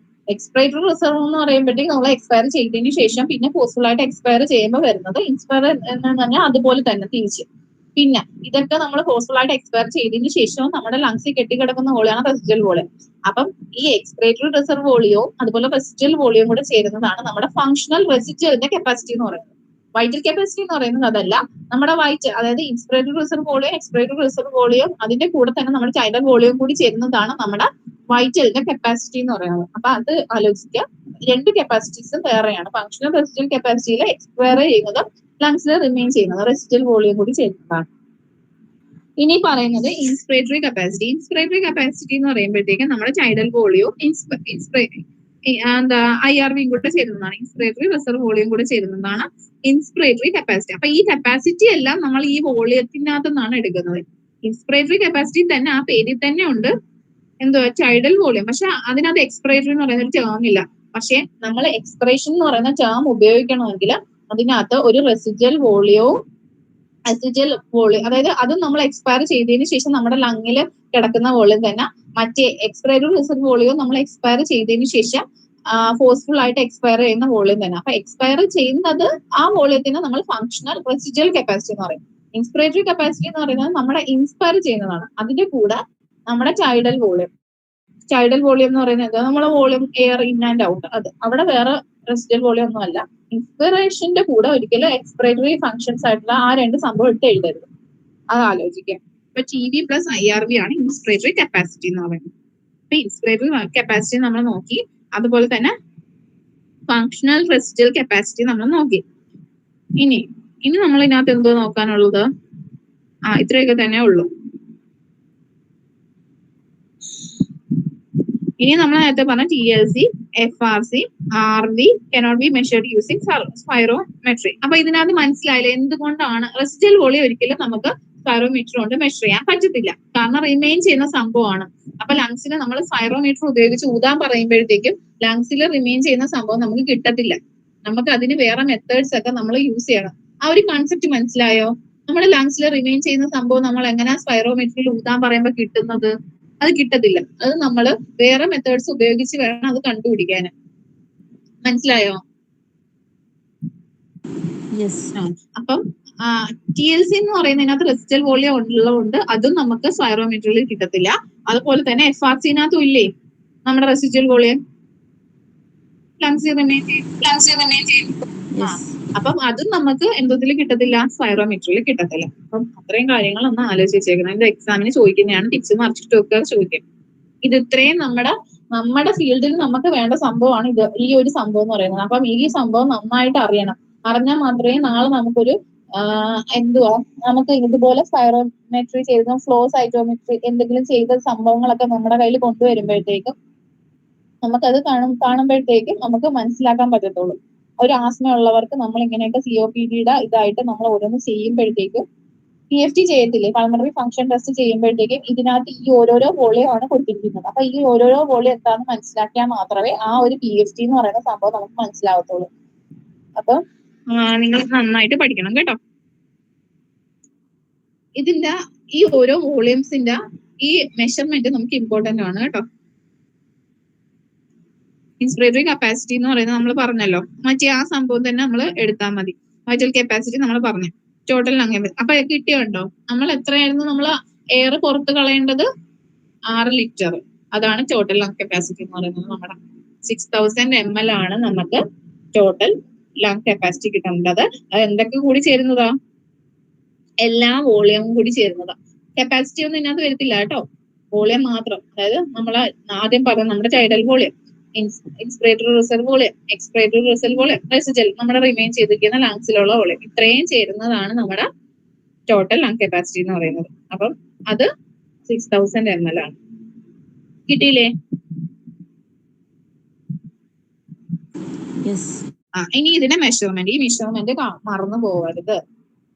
മെഷർമെന്റ് എക്സാമിന് ചോദിക്കുന്നതാ. ടൈഡൽ വോളിയത്തിന്റെ മെഷർമെന്റ് 500 ml ആണ്. നമ്മുടെ സാധാരണ നമ്മൾ volume air in and out ഇടുന്നത് 500 ml ആണ് വോളിയം. എക്സ്പിറേറ്ററി എന്ന് പറയുന്നത് അതിനേക്കാൾ അതിന്റെ ഇരട്ടിയാന്ന് ആലോചിക്കാം. ഏകദേശം 1100 ഉണ്ടെങ്കിലും 1000 ആലോചിക്കാം. അതായത് 500ന്റെ ഇരട്ടിയാണ് നമ്മൾ എന്ത് നല്ല എക്സ്പയർ ചെയ്തതിനു ശേഷം ഫോഴ്സ്ഫുൾ ആയിട്ട് എക്സ്പയർ ചെയ്യുന്നത്, അതിന്റെ ഇരട്ടിയാന്ന് ആലോചിക്കാം. പിന്നെ ആലോചിക്കേണ്ടതെന്ന് വെച്ചാൽ ഇൻസ്പിറേറ്ററി റിസർവ് വോളിയം അത് കുറച്ച് കൂടുതലാണ് എന്ന് ആലോചിക്കാം. നമ്മൾ മറ്റേത് 500ഉം 1000ഉം നമ്മൾ ഫസ്റ്റ് ആലോചിച്ച് വെച്ചേക്കാം. ഇത് ഇരട്ടിക്ക് ഇരട്ടി, അതായത് 3000-ഓളം നമ്മൾ എന്തെങ്കിലും ഇൻസ്പിറേറ്ററി റിസർവ് വോളിയം ഏകദേശം ആ ഒരു സംഭവം ആലോചിക്കണം കേട്ടോ. 3200 ml ആണ് inspiratory reserve volume. Expiratory reserve വോളിയത്തിനേക്കാളും 3 മടങ്ങ് കൂടുതലാണ് ഇൻസ്പിറേറ്ററി റിസർവ് വോളിയം എന്ന് പറയുന്നത് കേട്ടോ. അത് ആലോചിച്ച് വെച്ചേക്കണം. അതായത് 1000 ആണെങ്കിൽ 3 മടങ്ങ് കൂടുതൽ, അതായത് 3200 ആണ് ഇൻസ്പിറേറ്ററി റിസർവ് വോളിയം എന്ന് ആലോചിക്കാം. ഈ വോളിയം അറിഞ്ഞിരുന്നാൽ കപ്പാസിറ്റീസ് നമുക്ക് എഴുതാൻ പറ്റും. പിന്നെ റെസിഡ്യുവൽ വോളിയം എന്ന് പറയുന്നത് ഏകദേശം നമ്മൾ എക്സ്പിറേറ്ററി റിസർവ് വോളിയം പറഞ്ഞല്ലോ, അതായത് നല്ല ഫോഴ്സ്ഫുൾ ആയിട്ട്, അതായത് എക്സ്പയർ ചെയ്തതിനു ശേഷം ഫോഴ്സ്ഫുൾ ആയിട്ട് എക്സ്പയർ ചെയ്യുന്നതാണ് എക്സ്പിറേറ്ററി റിസർവ് വോളിയം എന്ന് നമ്മൾ പഠിച്ചത്. അതുപോലെ ഫോഴ്സ്ഫുൾ ആയിട്ട് എക്സ്പയർ ചെയ്തതിനു ശേഷം നമ്മുടെ ലങ്സിനകത്തുള്ളതാണ് റെസിഡ്യുവൽ വോളിയം.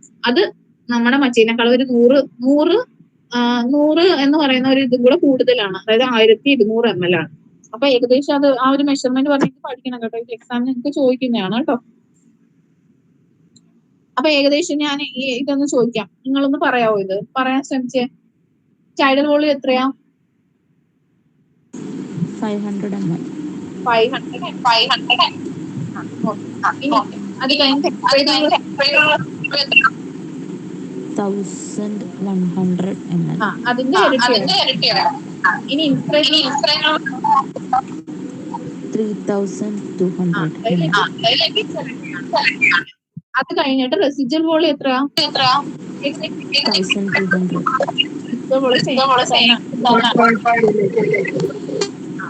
1200 ml. അപ്പൊ അത്രയും കിട്ടിയില്ലേ?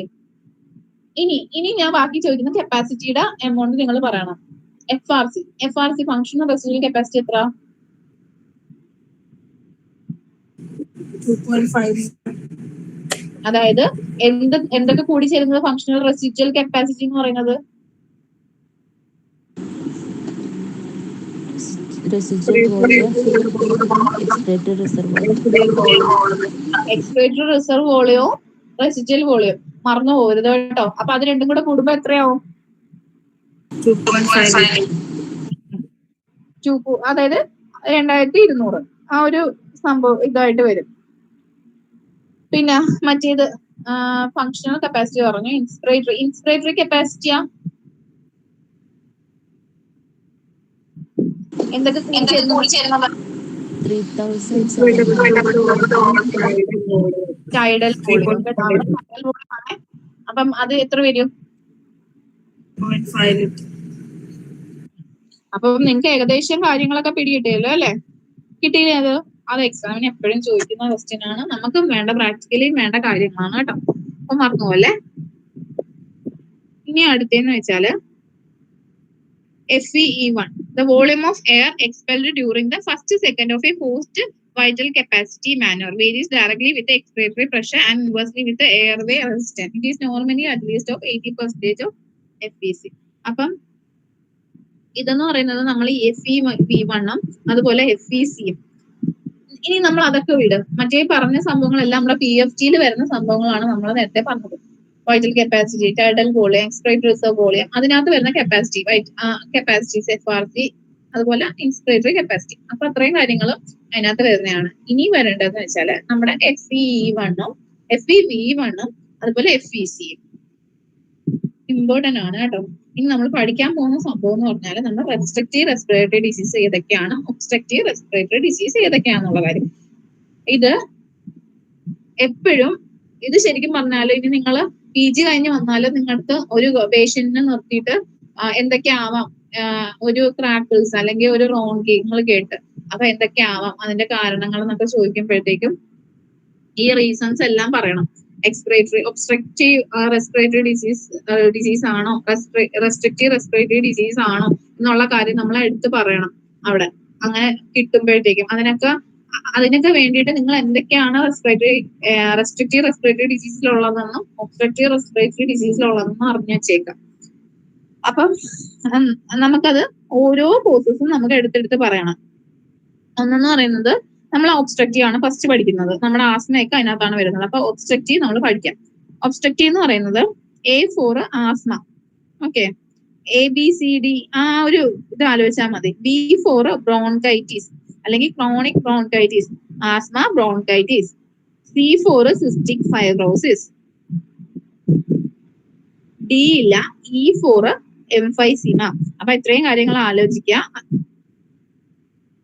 Asthma, bronchitis, cystic fibrosis, emphysema, ഇതെല്ലാം ഒബ്സ്ട്രക്റ്റീവ് റെസ്പിറേറ്ററി ഡിസീസ് ആണ്.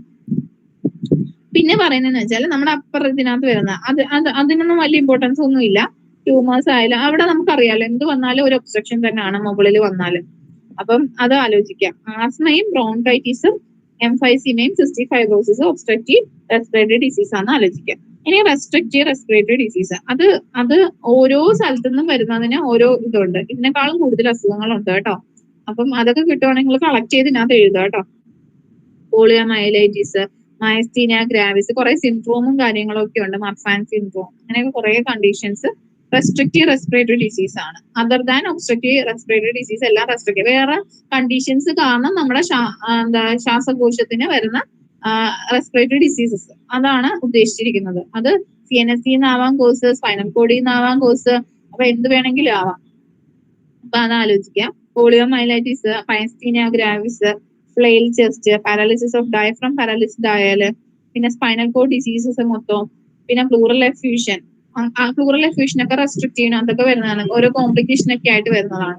അപ്പം അത്രയും കാര്യങ്ങൾ ആലോചിച്ച് വെച്ചേക്കാം. ഒബ്സ്ട്രക്റ്റീവ് റെസ്പിറേറ്ററി ഡിസീസ് എന്ന് പറഞ്ഞാൽ ABCD ആലോചിക്കുക. A for asthma, B for bronchitis, C for cystic fibrosis, E for emphysema. അത്രയും ഒബ്സ്ട്രക്റ്റീവ് റെസ്പിറേറ്ററി ഡിസീസ് ആണ് ആലോചിക്കാം. ഇനി ഇതിനകത്ത് രണ്ടിനകത്തും ഒബ്സ്ട്രക്റ്റീവ് ആണോ റെസ്ട്രിക്റ്റീവ് ആണോ എന്ന് അറിയാൻ വേണ്ടിയിട്ട് അത് പോട്ടെ. COPD എന്ന് പറയുമ്പോൾ എന്തൊക്കെ ചേരുന്നതാ?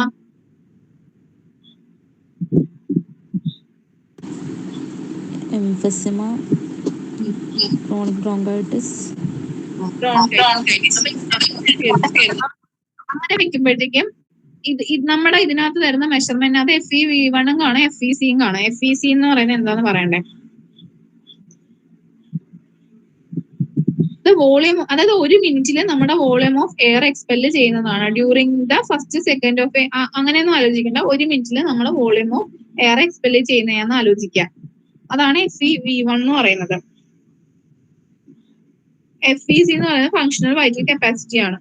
അപ്പം ഇത് ആലോചിക്കേണ്ടതെന്ന് വെച്ചാല് ഒരു മിനിറ്റിലാണേ നമ്മൾ ഒരു മിനിറ്റ് സമയം എടുത്തുകൊണ്ട് നന്നായിട്ട് ഊതും. അപ്പൊ കിട്ടുന്ന സംഭവമാണ് നമ്മൾ അവിടെ മെഷർ ചെയ്യുന്നത്. അപ്പം ഒബ്സ്ട്രക്റ്റീവിനകത്ത് FEV1 എന്ന് പറയുന്നത് കുറവായിരിക്കും. ആലോചിക്കുക, ഈ ഒരു മെഷർമെന്റ് ഇമ്പോർട്ടന്റ് ആണ്.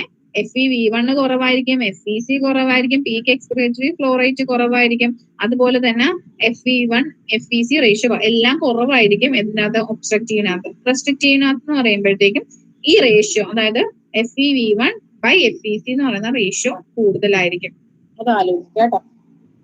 അപ്പൊ ഈ വോളിയം ഓഫ് എയർ ആ ഒരു സംഭവം എന്ന് പറയുന്നത് വോളിയം ഓഫ് എയർ എക്സ്പെല് ചെയ്യുന്നത് ഒരു മിനിറ്റിൽ ഉള്ള വോളിയം ബൈ ഫങ്ഷണൽ ഇതിന്റെ റേഷ്യോ എന്ന് പറയുന്നത് 80% എബോവ് ആയിരിക്കും റെസ്ട്രിക്റ്റീവ്. അതായത് അത് റെസ്ട്രിക്റ്റീവ് ആണെന്ന് കണ്ടുപിടിക്കാൻ വേണ്ടി ആ റേഷ്യോ കൂടുതലായിരിക്കും. എന്നാൽ നമ്മുടെ ലങ്സിന്റെ പത്തോളജി ആണ്, അതായത് ഒബ്സ്ട്രക്റ്റീവ് ഡിസീസ് ആണ് എന്ന് കണ്ടുപിടിക്കാൻ ആ റേഷ്യോ കുറവായിരിക്കും. അത് ഇമ്പോർട്ടന്റ് ആണ് കേട്ടോ, അത് പഠിക്കണം കേട്ടോ.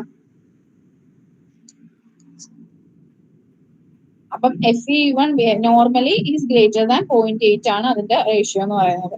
അപ്പം ഇത് ഓരോ എംഫൈസീമ ഓരോ കാര്യങ്ങളൊക്കെ വരുമ്പോഴത്തേക്കും ഇതിന്റെ ഒരു വേരിയേഷൻ ഒക്കെ ഉണ്ടാവും. അതൊക്കെ നമ്മൾക്ക് ഇനി നിങ്ങൾ കണ്ടീഷൻസ് പഠിക്കുമ്പോൾ അതൊക്കെ എടുത്ത് പറയും കേട്ടോ.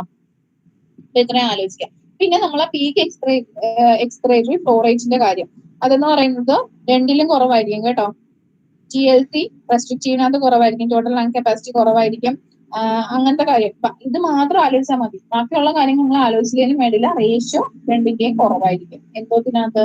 ഒബ്സ്ട്രക്റ്റീവിനകത്ത് കുറവായിരിക്കും, റെസ്ട്രിക്റ്റീവിനകത്ത് കുറവായിരിക്കില്ല, കൂടുതലായിരിക്കും. അപ്പൊ അത് നമ്മൾ റെസ്ട്രിക്റ്റീവ് ഡിസീസ് ആണെന്നും മറ്റേത് ഒബ്സ്ട്രക്റ്റീവ് ആണെന്നും മനസ്സിലാക്കണം. റേഷ്യോയുടെ കാര്യമാണ് കേട്ടോ.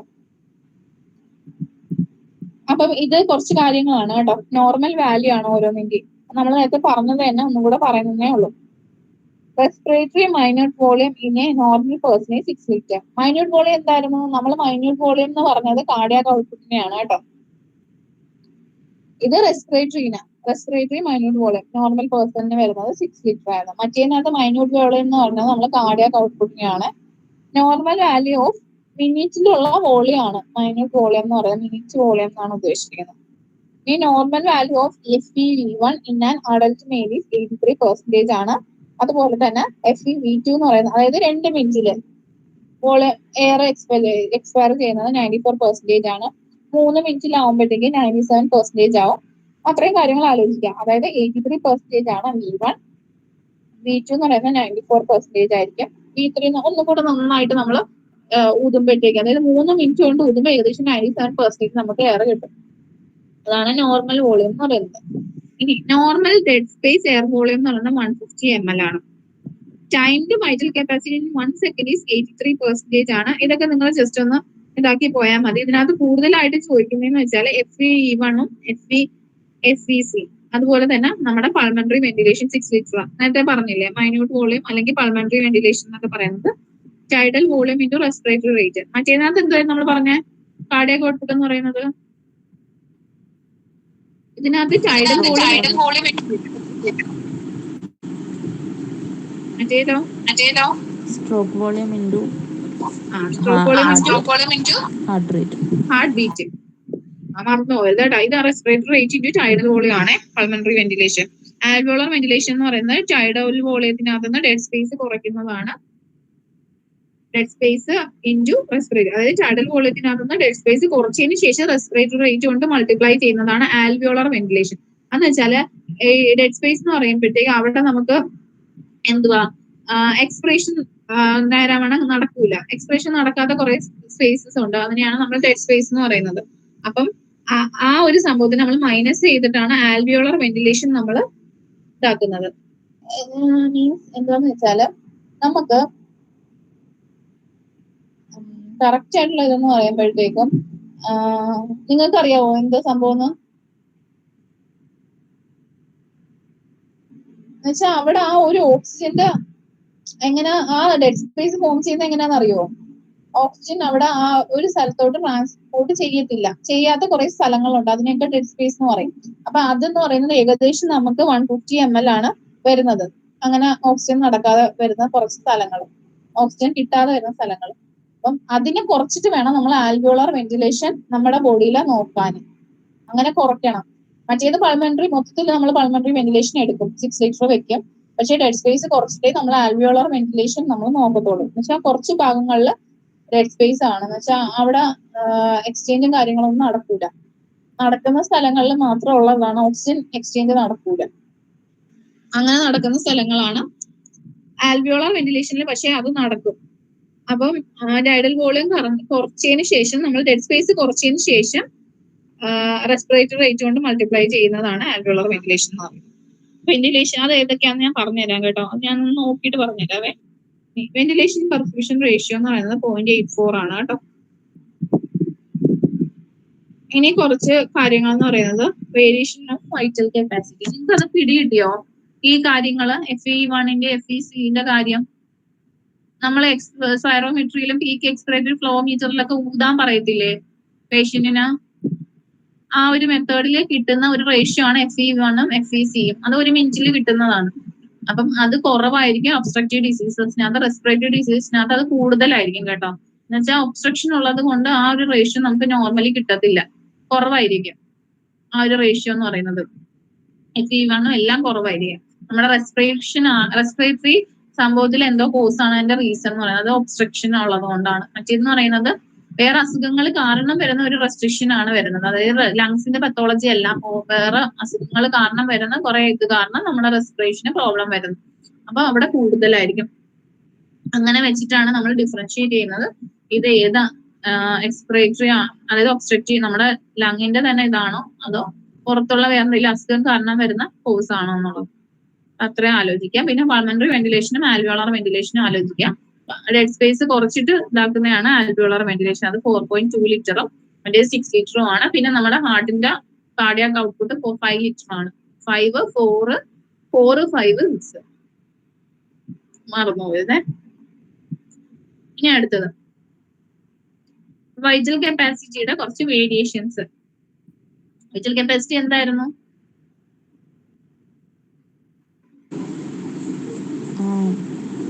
Tidal volume plus ERV plus FRV അല്ല IRV. ഓക്കെ, മറന്നു പോകത്തില്ലല്ലോ. പിന്നെ FRC എന്തായിരുന്നു? അത് നിങ്ങൾ ആ ഒരു സംഭവം മറന്നു പോകരുത്. അതാണ് എപ്പോഴും ചെയ്യുന്നത്. Functional residual capacity RV plus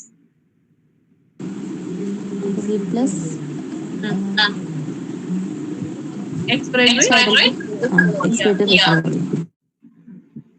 ഇനി അടുത്തത് അപ്പം വൈറ്റൽ കപ്പാസിറ്റിയിൽ വേരിയേഷൻ വരുന്നത്, അതായത് പത്തോളജി ആയിട്ട് വേരിയേഷൻസ് വരുന്നത് ആസ്മയിൽ വരും, എംഫൈസിമയിൽ വരും, പൾമണറി കണ്ടീഷൻ, കുറെ കണ്ടീഷൻ ഉണ്ടല്ലോ നമ്മുടെ ലങ്സിൽ വരുന്ന. എയർ കയറിയാല്, ബ്ലഡ് ഉണ്ടെങ്കിൽ, പസ് ഉണ്ടെങ്കിൽ, വെള്ളം ഉണ്ടെങ്കിൽ, അതുപോലെ നീര്, pulmonary oedema, pulmonary TB, weakness of paralysis, മസിൽസിന് പാരാലിസിസ്. പിന്നെ എംഫൈസിമ എന്താ? Irreversible dilatation of alveoli. ബ്രോൺകിക്ടാസിസ് ആണെങ്കിലോ?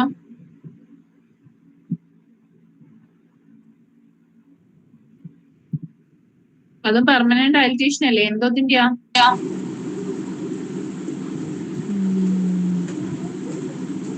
ആൽവിയോളി ആണോ? അല്ല. അപ്പൊ എന്തായിരിക്കും?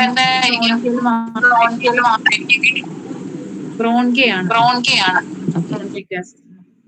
അത് മാറിപ്പോരുത് കേട്ടോ. അത് എക്സസൈസിമ അങ്ങനെ എന്തെങ്കിലും ചോദിച്ചിട്ട് പെർമനന്റ് ഡയലറ്റേഷനോ റീസണൻ അസോസിയേഷനിലോ ചോദിച്ചിട്ട് ബാക്കിയുള്ള ഫീച്ചേഴ്സ് ഒക്കെ എടുത്തിട്ടിട്ട് ഇങ്ങനെ ബ്രോൺകേന്ന് കൊടുത്തിരുന്നാൽ ആൽവിയോള അല്ല ബ്രോൺകേന്ന് കൊടുത്തിരുന്നാൽ മാറിപ്പോരുത്. ഡയലറ്റേഷൻ എല്ലാം കാണും, പക്ഷെ ബ്രോൺകേയിലും അതുപോലെ തന്നെ ആൽവിയോളയിലും അത് ആ രണ്ട് വ്യത്യാസം വരുന്നുണ്ട് കേട്ടോ. പിന്നെ പിങ്ക് പഫേഴ്സ്, ബ്ലൂ ബ്ലോട്ടേഴ്സ് അങ്ങനത്തെ സംഭവങ്ങളൊക്കെ ഉണ്ട്. അതുപോലെ പൾമണറി എഡിമയിൽ വരുന്ന സയൻസ് കാര്യങ്ങൾ അതൊക്കെ നിങ്ങൾ റെസ്പിറേറ്ററി ക്ലിനിക് കവർ ചെയ്യും. അതൊക്കെ നന്നായിട്ട് പഠിക്കണം കേട്ടോ. റെസ്പിറേഷനും CVSഉം അതൊക്കെ ഭയങ്കര ഇമ്പോർട്ടന്റ് ആയിട്ടുള്ളതാണ്. അപ്പൊ PMനകത്ത് ഒട്ടും നമ്മൾ കളയേണ്ടാത്ത ഒരു പോർഷൻ ഉണ്ടെങ്കിൽ PMനകത്ത് റെസ്പിറേഷൻ, അതിന്റെ കണ്ടീഷൻസ്, അതുപോലെ കാർഡിയോ, CVS അത് രണ്ടും നിങ്ങൾ ഒഴിവാക്കരുത്. ബാക്കിയുള്ള സിസ്റ്റം ഒഴിവാക്കിയാലും അത്ര വലിയ കാര്യമില്ല, പക്ഷെ ഇത് രണ്ടും ഒഴിവാക്കരുത്. ഞാൻ എന്തായാലും ഒരു ക്വസ്റ്റ്യൻ ഉണ്ടായിരിക്കും. അപ്പം സെക്സ് ഫീമെയിൽസിലാണെങ്കിൽ vital capacities less than males ആയിരിക്കും. പിന്നെ ബോഡി ബിൽറ്റ് എന്ന് പറയുന്നത് ഹെവി ബിൽറ്റ് പേഴ്സൺസിന് വൈറ്റൽ കപ്പാസിറ്റി വേരിയേഷൻ വരും. അതുപോലെ തന്നെ സ്റ്റാൻഡിങ്ങിലെ വേരിയേഷൻ ഉണ്ടായിരിക്കും. അത്ലറ്റ്സിന് vital capacities more in athletes കേട്ടോ. പിന്നെ ഓക്കുപേഷൻ പറയുകയാണെങ്കിൽ vital capacities decrease in people with sedentary jobs, അതായത് വൈറ്റൽ കപ്പാസിറ്റി കുറവായിരിക്കും സെഡൻറ്ററി ആയിട്ട് ഇതാക്കുന്നവർക്ക്. It is increase in person who play musical wind instruments ഒക്കെ ചെയ്യുന്നവർക്ക് അത് കൂടുതലായിരിക്കും. ആ ഒരു വൈറ്റൽ എനർജി കിട്ടുന്നതുകൊണ്ടായിരിക്കും അത് വൈറ്റൽ കപ്പാസിറ്റി കൂടുതലായിരിക്കും മ്യൂസിക്കൽ ഇൻസ്ട്രുമെന്റ്സ് ഒക്കെ ഉപയോഗിക്കുന്നവർക്ക്. പിന്നെ പത്തോളജി അത് നമ്മൾ പറഞ്ഞല്ലോ, ഒരുപാട് കണ്ടീഷൻസ് വൈറ്റൽ കപ്പാസിറ്റി. ഇനി ഓക്സിജൻ ഹീമോഗ്ലോബിൻ ഡിസോസിയേഷൻ കർവാണ്. ഇനി നമുക്ക് കുറച്ച് ക്വസ്റ്റ്യൻസ് വർക്ക്ഔട്ട് ചെയ്യാം കേട്ടോ, കുറച്ചൊരു റെസ്റ്റ് പോലെ. അപ്പൊ നിങ്ങൾക്ക് എന്തൊക്കെ ക്വസ്റ്റ്യൻ ആണ് ഇതുവരെയും റെസ്പിറേറ്ററി ആ ഒരു ഏരിയ എന്ന് ചോദിച്ചിട്ടുള്ളത് നമുക്ക് നോക്കാം.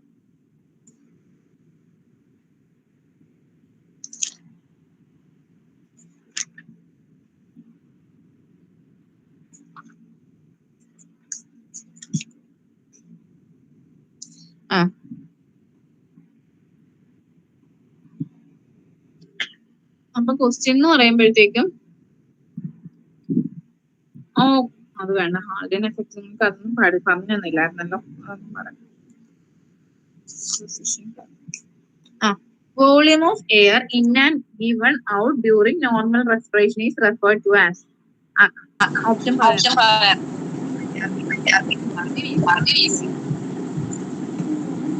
Tidal volume.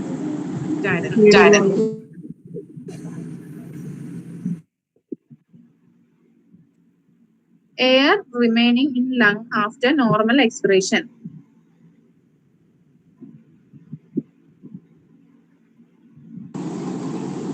PV, RV, FRC. FRC. അപ്പൊ അവിടെ ഫോഴ്സ്ഡ് എന്ന് പറയുന്ന സംഭവം റിമൈനിങ് ആ ഒരു സംഭവം ഇല്ല. ഇനി പിന്നെ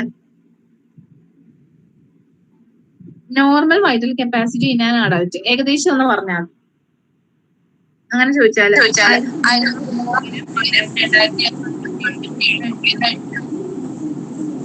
5 liter. ഏതാ 5 liter. 4,700. അല്ല ഇതിനകത്ത് കൊടുത്തിരിക്കുന്നത് ഏകദേശം.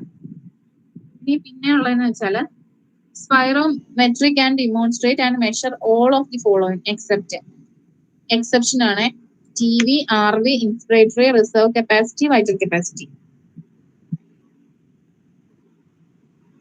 RV. ഇതൊക്കെ ക്വസ്റ്റ്യൻ ചോദിച്ചിട്ടുള്ള കേട്ടോ. Nitrogen washout method is used for. Option പറയാം: dead space, tidal volume, FRC, diffusion capacity.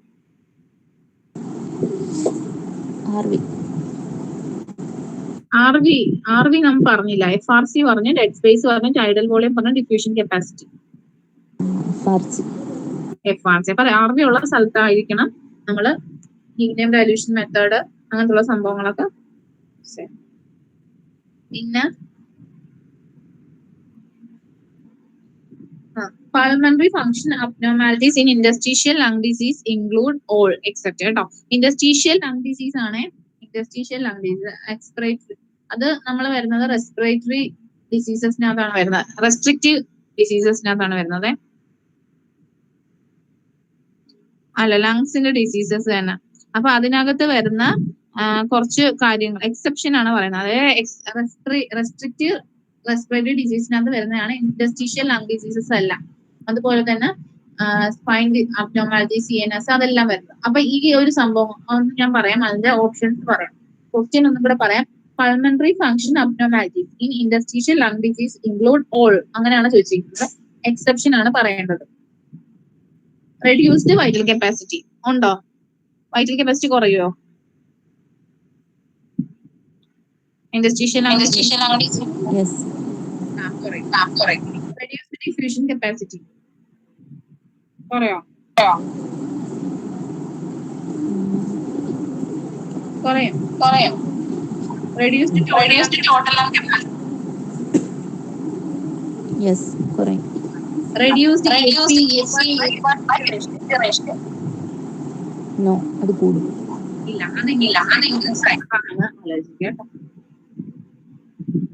ഇനി പിന്നെ പറയുന്നതെന്ന് വെച്ചാല് measurement of anatomical dead space is by. Anatomical dead space എങ്ങനെയാണ് മെഷർ ചെയ്യുന്നത്? Oxygen breath test, helium dilution test, nitrogen breath test, partial carbon dioxide. ഏതാ? Nitrogen breath test ആണ് കേട്ടോ anatomical dead space measure ചെയ്യുന്നത്. Negative intrapleural pressure is due to. എന്ത് കാരണത്താലായിരിക്കും ഇൻട്രാപ്ലൂറൽ pressure negative ആയിരിക്കുന്നത്? അതിന്റെ ഓപ്ഷൻ പറയാം, നിങ്ങൾ ഗസ് ചെയ്തോ. Uniform distribution of surfactant over alveoli, അതാണോ അതിന്റെ റീസൺ? ഇനി രണ്ടാമത്തേന്ന് പറഞ്ഞാൽ നെഗറ്റീവ് ഇൻട്രാ ആൽവിയോളർ പ്രഷർ ആയതുകൊണ്ട്. മൂന്നാമത്തത് അബ്സോർപ്ഷൻ ബൈ ലിംഫാറ്റിക്സ്. നാലാമത്തത് presence of cartilage in the upper airway. ഏതായിരിക്കും? ജസ്റ്റ് കുട്ടിക്കോ എന്തെങ്കിലും പറഞ്ഞു. സെക്കൻഡ് ഓപ്ഷൻ ആണ്.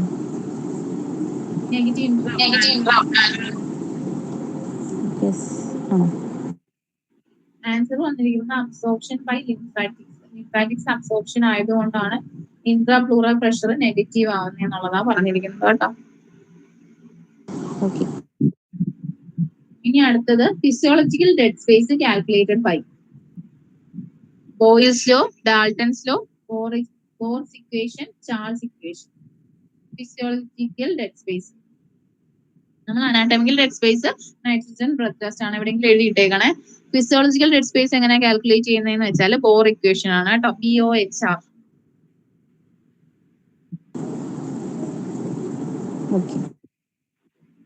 ഇനി അടുത്തെന്ന് വെച്ചാല് is compliance of lungs is, അതായത് ലങ് കംപ്ലൈൻസ് ആണ് പറഞ്ഞിരിക്കുന്നത് കേട്ടോ. അത് എത്രയാണ്? 1000 ml per centimeter water, 800 ml per centimeter water, 500 ml per centimeter water, 200 ml per centimeter water. ഏതാ ഗസ് ചെയ്തോ?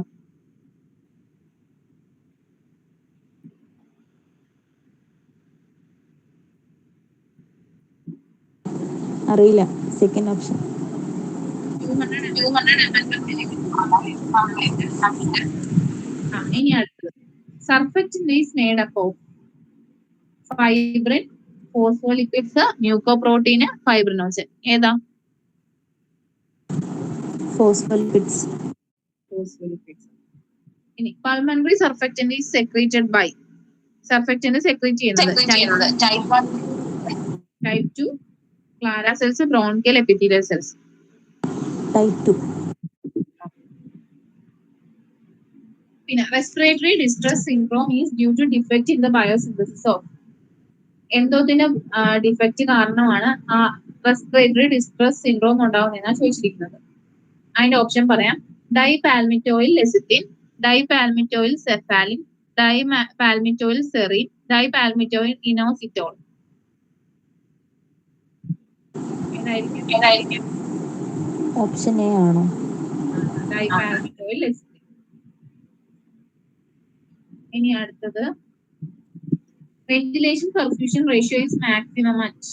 എവിടെയായിരിക്കും വെന്റിലേഷൻ പെർഫ്യൂഷൻ റേഷ്യോ കൂടുതൽ? Apex, base, middle, posterior lobe. Middle lobe, posterior lobe. എവിടെ ആയിരിക്കും?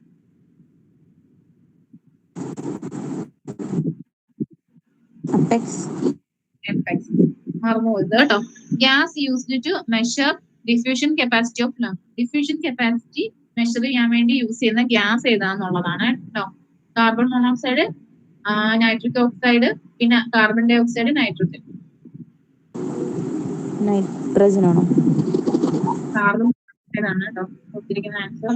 അപ്പം ഡിഫ്യൂഷൻ കപ്പാസിറ്റി ലങ്ങിന്റെ നോക്കാൻ വേണ്ടി carbon monoxide ആണ് യൂസ് ചെയ്യുന്നത്.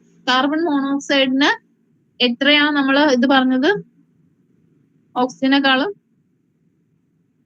10 times. 10 times ആയിരുന്നോ?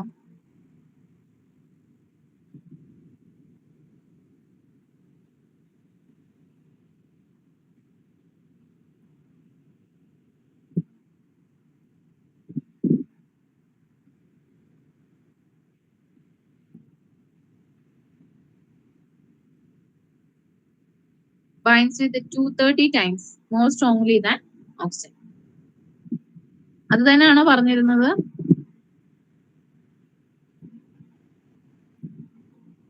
ഓക്കെ.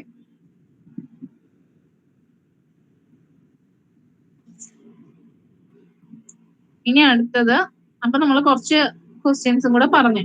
ഇനി നമ്മൾ ഓക്സിജൻ ഹീമോഗ്ലോബിൻ ഡിസോസിയേഷൻ കർവിലാണ് പോകുന്നത്. കാണുന്നുണ്ടോ? യെസ്.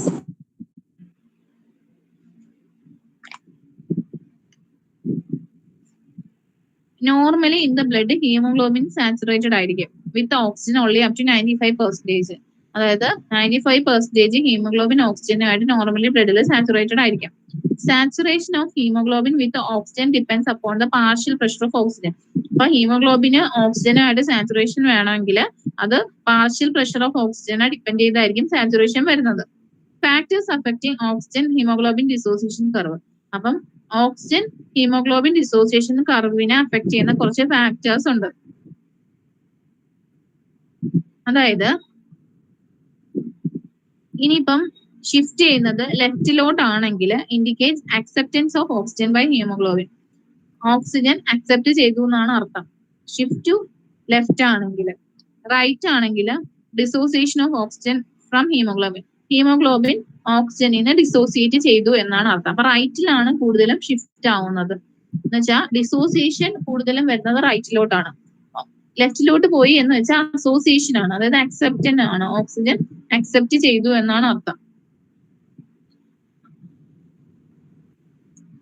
അപ്പം ഷിഫ്റ്റ് ടു ലെഫ്റ്റ് എന്ന് പറയുമ്പോഴത്തേക്കും increased in partial pressure of carbon dioxide, അതായത് ഇൻക്രീസ് ഇൻ അയൺ കോൺസെൻട്രേഷൻ. അതായത് റൈറ്റിൽ, അതായത് കുറെ ഫാക്ടേഴ്സ് ഉണ്ട്. ഷിഫ്റ്റ് റൈറ്റിലോട്ട് ഷിഫ്റ്റ് ചെയ്തു, അതുപോലെ തന്നെ ലെഫ്റ്റിലോട്ട് ഷിഫ്റ്റ് ചെയ്താലും കുറെ ഫാക്ടേഴ്സ് ഉണ്ട്.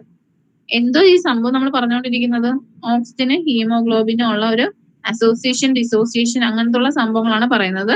അതിന് രണ്ട് ആക്സിസ് ഉണ്ട്, രണ്ട് ഇത് സംഭവങ്ങൾ പറയുന്നുണ്ട്.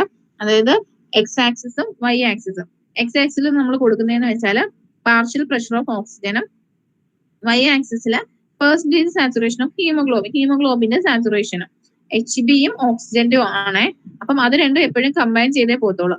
അപ്പം അത് അസോസിയേറ്റ് ചെയ്താൽ, അതായത് ഹീമോഗ്ലോബിനുമായിട്ടുള്ള അഫിനിറ്റി കൂടുതലും ഓക്സിജന് വരുന്നത് ലെഫ്റ്റ് സൈഡിലോട്ട് കർവ് പോകുമ്പോഴാണ്. റൈറ്റിലോട്ട് പോകുമ്പോൾ അത് ഡിസോസിയേറ്റ് ചെയ്യാനുള്ള ഇതാണ് കൂടുതലും വരുന്നത്. അത് ആലോചിക്കുക. പിന്നെ ആലോചിക്കേണ്ടത് റൈറ്റിലോട്ട് പോകുമ്പോഴത്തേക്കും ഷിഫ്റ്റ് ചെയ്യുമ്പോഴത്തേക്കും എന്തൊക്കെ കാര്യങ്ങൾക്ക് വ്യത്യാസം ഉണ്ടാവുന്നു. അതായത് ബോഡി ടെമ്പറേച്ചർ ഇമ്പോർട്ടന്റ് ആണ് കേട്ടോ, എക്സാമിന് ചോദിക്കുന്നതാണ്. അപ്പൊ increase in ion concentration and decrease in pH. അതായത് ഇൻക്രീസ് ബോഡി ടെമ്പറേച്ചർ എന്തൊക്കെ കൂടുന്നത് നമുക്ക് നോക്കാം. അതായത് partial pressure of carbon dioxide കൂടും. അപ്പം റൈറ്റിലോട്ട് ഷിഫ്റ്റ് ചെയ്യുന്നത്. അപ്പം ഡിസോസിയേറ്റ് ചെയ്യുകയാണ് ചെയ്യുന്നത്. അതായത് ഓക്സിജനും ഹീമോഗ്ലോബിനും ആയിട്ടുള്ള അസോസിയേഷൻ മാറി ഡിസോസിയേഷൻ സംഭവിക്കുന്നു. അങ്ങനെ വരുമ്പോഴത്തേക്ക് അവിടെ എന്തോ ഉണ്ടാവും, കാർബൺ ഡൈ ഓക്സൈഡ്. അങ്ങനെ ഓക്സിജൻ മാറി പോകുമ്പോഴത്തേക്കും carbon dioxide partial pressure കൂടുതലായിരിക്കും. അങ്ങനെ റൈറ്റിലോട്ട് പോകുമ്പോൾ ഓക്സിജനുമായിട്ട് ഹീമോഗ്ലോബിൻ ബന്ധം പിരിഞ്ഞു എന്ന് ആലോചിക്കുക.